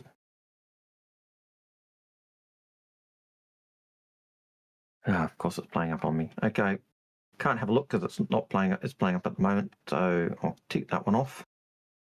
That's an insult. Question: do you think Squadron 42 would have had work on Terra and Castor? I don't think so, because I don't think we in Squadron 42 were anywhere near Terra or Castor. So I don't think they did any work. There'd have been any work or any need to do any work on that. What about you? Sorry, I'm replying to Pistol P. Just answering. I don't know what he's even talking about. What was the question, please? Sorry. Squadron 42. Yeah. Do you think they'd have had any reason to do any work on Terra or Castor? No, I can't think of any reason. I know we go into Stanton. I think the most we do is go back to Stanton. Yeah. Or have to go into Nix to send a message. Yeah, you go Odin, Pyro, Stanton. That's a bit. I think they're the only 3. Although we start off at Vega because that's where the main that first scene is. So before we go to the flight academy. Yeah. So, no, I can't think of anything from Castor or whatever. Yeah. But the other thing is think about it in more broad terms. What about episode 2? Yeah. So we don't know it in the next level, but. What if you end up starting from Castro or whatever? Yeah. We just don't know. You know, and I would be willing to bet that it's probably not going to be Odin for episode 2. It's probably going to be another system. Makes a lot of sense to me. And again, things can change, plans can change. The war would move and adapt and stuff like that. And from what we know behind enemy lines, they go into Vandal space. So if we actually go back to the star map here, which I did still have open, if I can get out of this stupid thing. Always nice when that works. Yeah, it doesn't work very often, but it is working. So we go back. So go back to Odin. Yeah, I'm going to put it into a 2D view. What's... Oh, shit. Man, this does not like the right buttons being pressed. No, that wobble is always scary, isn't it? Yeah, I just wish it didn't rotate like that. And it over-rotates, you know what I mean? Like, it's kind of weird. Yeah. So you can kind of see here, you've got Kellogg as a really big contender after Odin. But then if they're going behind enemy lines, look, we're starting to get this shit here. These V planets, Vector, Veritas, Vermilion. I'm going to be honest, the V thing is going to get really old really quickly. Yeah. Because they're all starting with V. It's just going to get really... Like, they need to have more of them having normal names. Yeah, Vega, stuff like that. So it's going to be really interesting. You can tell what's going to happen here, though. Vega Sol. Yeah. So this will probably be, I'm going to be honest, it's probably going to be episode 3 for Vega Sol. Yeah, so I think Vector's got to be in there, Vector and Kellogg. I don't know how much further you want to take that, but I think that's probably the 2 big contenders for episode 2. Yeah. What do you think? We could go from Vega to Vega Oberon or Vega Virgil. So take the fight back into them. Yeah, it could go Virgil just as well as Vector. Yeah, I'll give you that. Yeah. Just the simple fact that we'd already started in Vega at that first battle, so going back there and kind of flying over or going and seeing the damaged city again and going to Virgil, and that would be kind of cool going back to places, you know, the before and after. Yeah, absolutely. I'll give you that. But 6 of one, half a dozen of another. It'll bit, but yeah, behind enemy lines, we're going to a Vandal system, and there's not, when you look at the ones that are linked up to UEC space, there's not too many that to go from the planets or systems we've got so far. But yeah. Citizen Ninja. That's the same question we had before. And Citizen Ninja, that's the same one as we have. That's the one you put. So that's it. Yep. All right. That was the last question. Yep. So I'll go into this one. This one? Oh shit, we've got even more that have come in. Rusty Pigeon was last one. So do you guys have another draw to do today? That's the one that we just did. That's the one we just did. Shinobi Trip. So I'll do this one. Shinobi Trip says, new sneak peek looks like the media might be getting some bespoke guns. Thoughts? Yes, they're size 5 guns and they're bespoke. So that's a quick one that we can quickly go over. Rabbit says this. He says, when are we getting the $400 million? Oh, we've already done that one. Will we see the 400? You know, he's done that again. Shinobi Chip said, "Would you?" He was putting that question in because we did say, you know, can you put it in and we'll grab it. Would you be against CIG going back and giving old ships a gold pass, but they release with LTI at a higher price? That's from Shinobi Trip. I think we'd agree all ships just should come with LTI if you pay money. Yep. I've always thought if you buy a ship with money, it should be LTI, and I've said that since 2014. Yeah. And I think we've also talked about how all ships are basically going to be maintenance and they're all going to get updated and gold pass repetitively. A gold pass is just going to be their latest update. And then, you know, 2-3 years later, they're going to get another update as they just go round and round. So, yeah. Aiden says, out of curiosity, as on StarJump livestream, the Ironclad said 90%. Or does that mean could come sooner than AIE? I'm just wondering, as that was the first time I saw that yesterday. Curiosity on the StarJump live stream, the Ironclad said 90%. I can't quite, a little bit of broken English there, Aiden, so I'm going to assume that you're not a native English speaker. As far as I can get, that I think we're going to get one of those big ships for AIE, maybe one for CitizenCon, one for AIE. If not, one there and then one after, you know. I think it's a bit of a big ask to probably ask for 2 big ships towards the end of the year. And I was really surprised we didn't get the Ironclad at Invictus, to be honest with you. I think you'd kind of agree with that. Yeah, well, we're both kind of speculating on that. Yeah. Look, I think, could they do 2 big ships at the end of the year? Absolutely. Do they want to do 2 big ships at the end of the year? Possibly. But to me, it just seems it's to stick with what they normally do. It'll be 1 big ship and then 1 big ship at Invictus next year. Yeah. Similar question. Well, it's a sale question from Rabbit. Says, will Drake Defense Con possibly become a new sales event? I don't think so. I could see them dropping it by a month and then essentially having Invictus, Drake, and then Alien Week. But the problem is, it's so much extra work.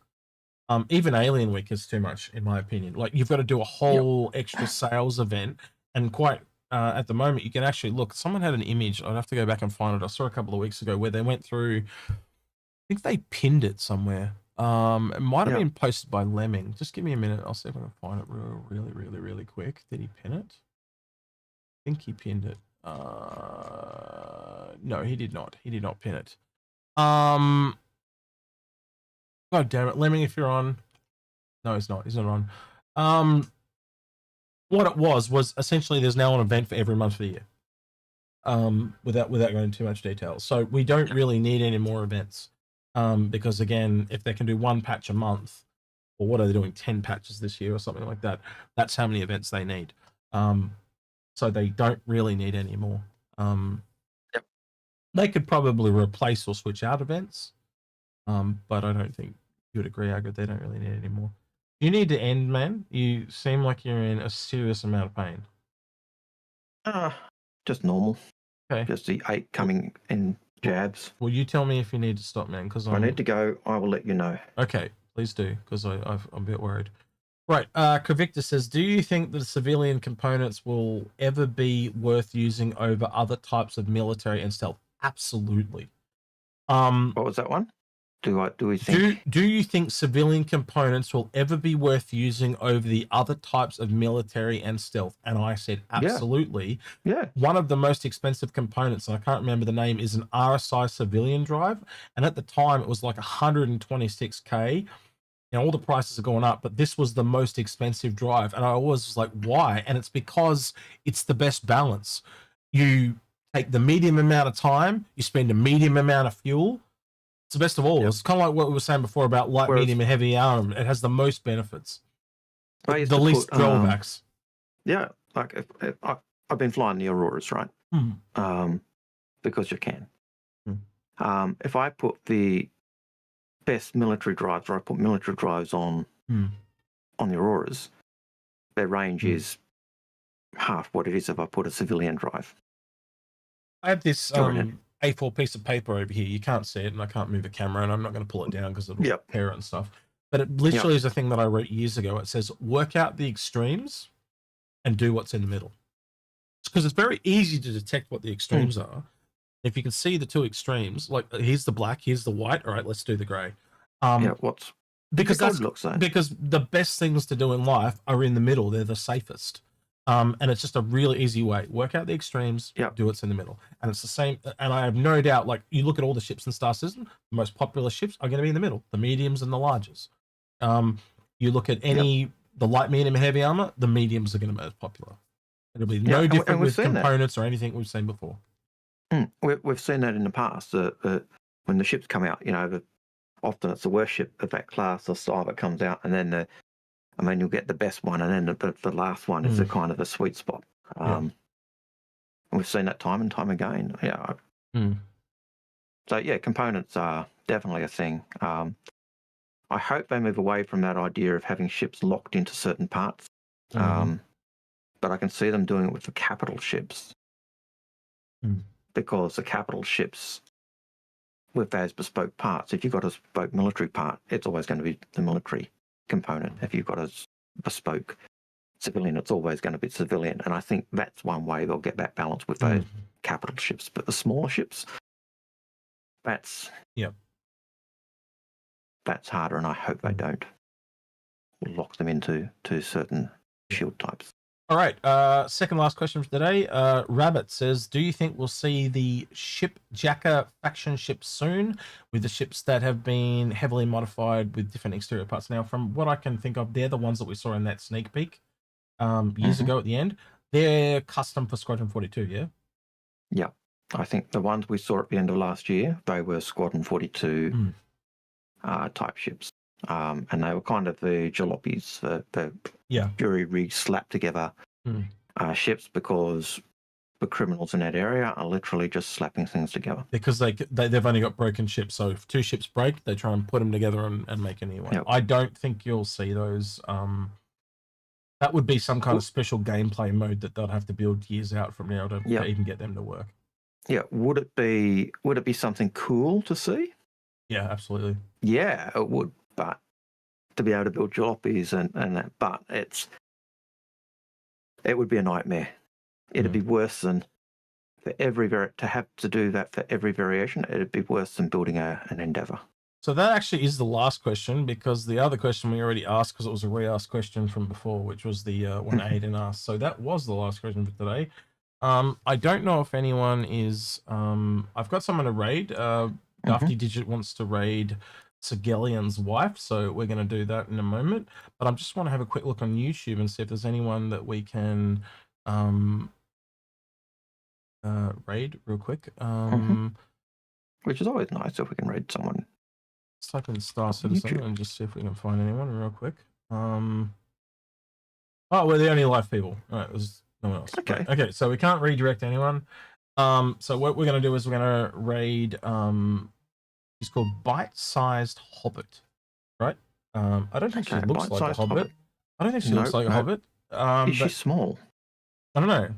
She's sucking a finger though. That's interesting. So say hello to Bite-Sized Hobbit and Sigelian. Sigelian was just on, so she must have gone to the bathroom or something. So yeah, she's flying us stuff. Tell her she's got terrible. She's got terrible taste. Tell her I hate the Star Lancer and I'm offended when you get there. And we'll watch you guys. So Twitch should say goodbye to YouTube.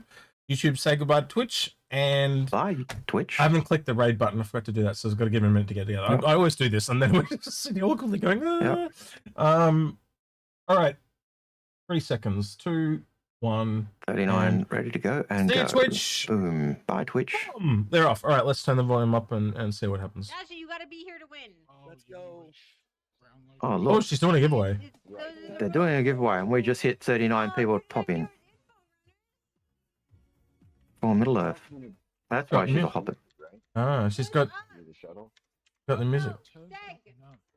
You need help. Steg, you need help. She's going, help me! Help me! Help me! Help! I raided us and I can't do it anymore. I broke it. Smash that follow button. It's funny when you see them raid and they do so many follows that their system just breaks because they can't handle it. And they just play all this music and shit. I like that. Yeah. Yep. Yep. I appreciate it. Oh no. Oh no, we broke it. Everyone's gonna know about my secret giveaway now. Yeah, exactly. Oh no, what did I do with my secret giveaway? Your giveaway is no longer secret. We broke it. I like that. That's funny as fuck. Yes. Right. No, I muted you. I muted you, Daft. Yeah. All right. Yeah, your Daft is muted. Sorry. Thank you for the raid. You're welcome. What was going on? What were we talking about? We were just fighting as usual. That's what we're doing. We're just fighting as usual. Yep. All right, we'll leave it there. I'll come back and arrest in a minute. All right. With that, then, don't forget to like, subscribe, ring that notification bell, and thank you everyone that went the extra mile on Patreon at the end of the video. We will have the Idris Buyers Guide out. So that will come out Monday. Our Tuesday, so Monday. Yeah, Monday for them in the upload. And so don't forget for that.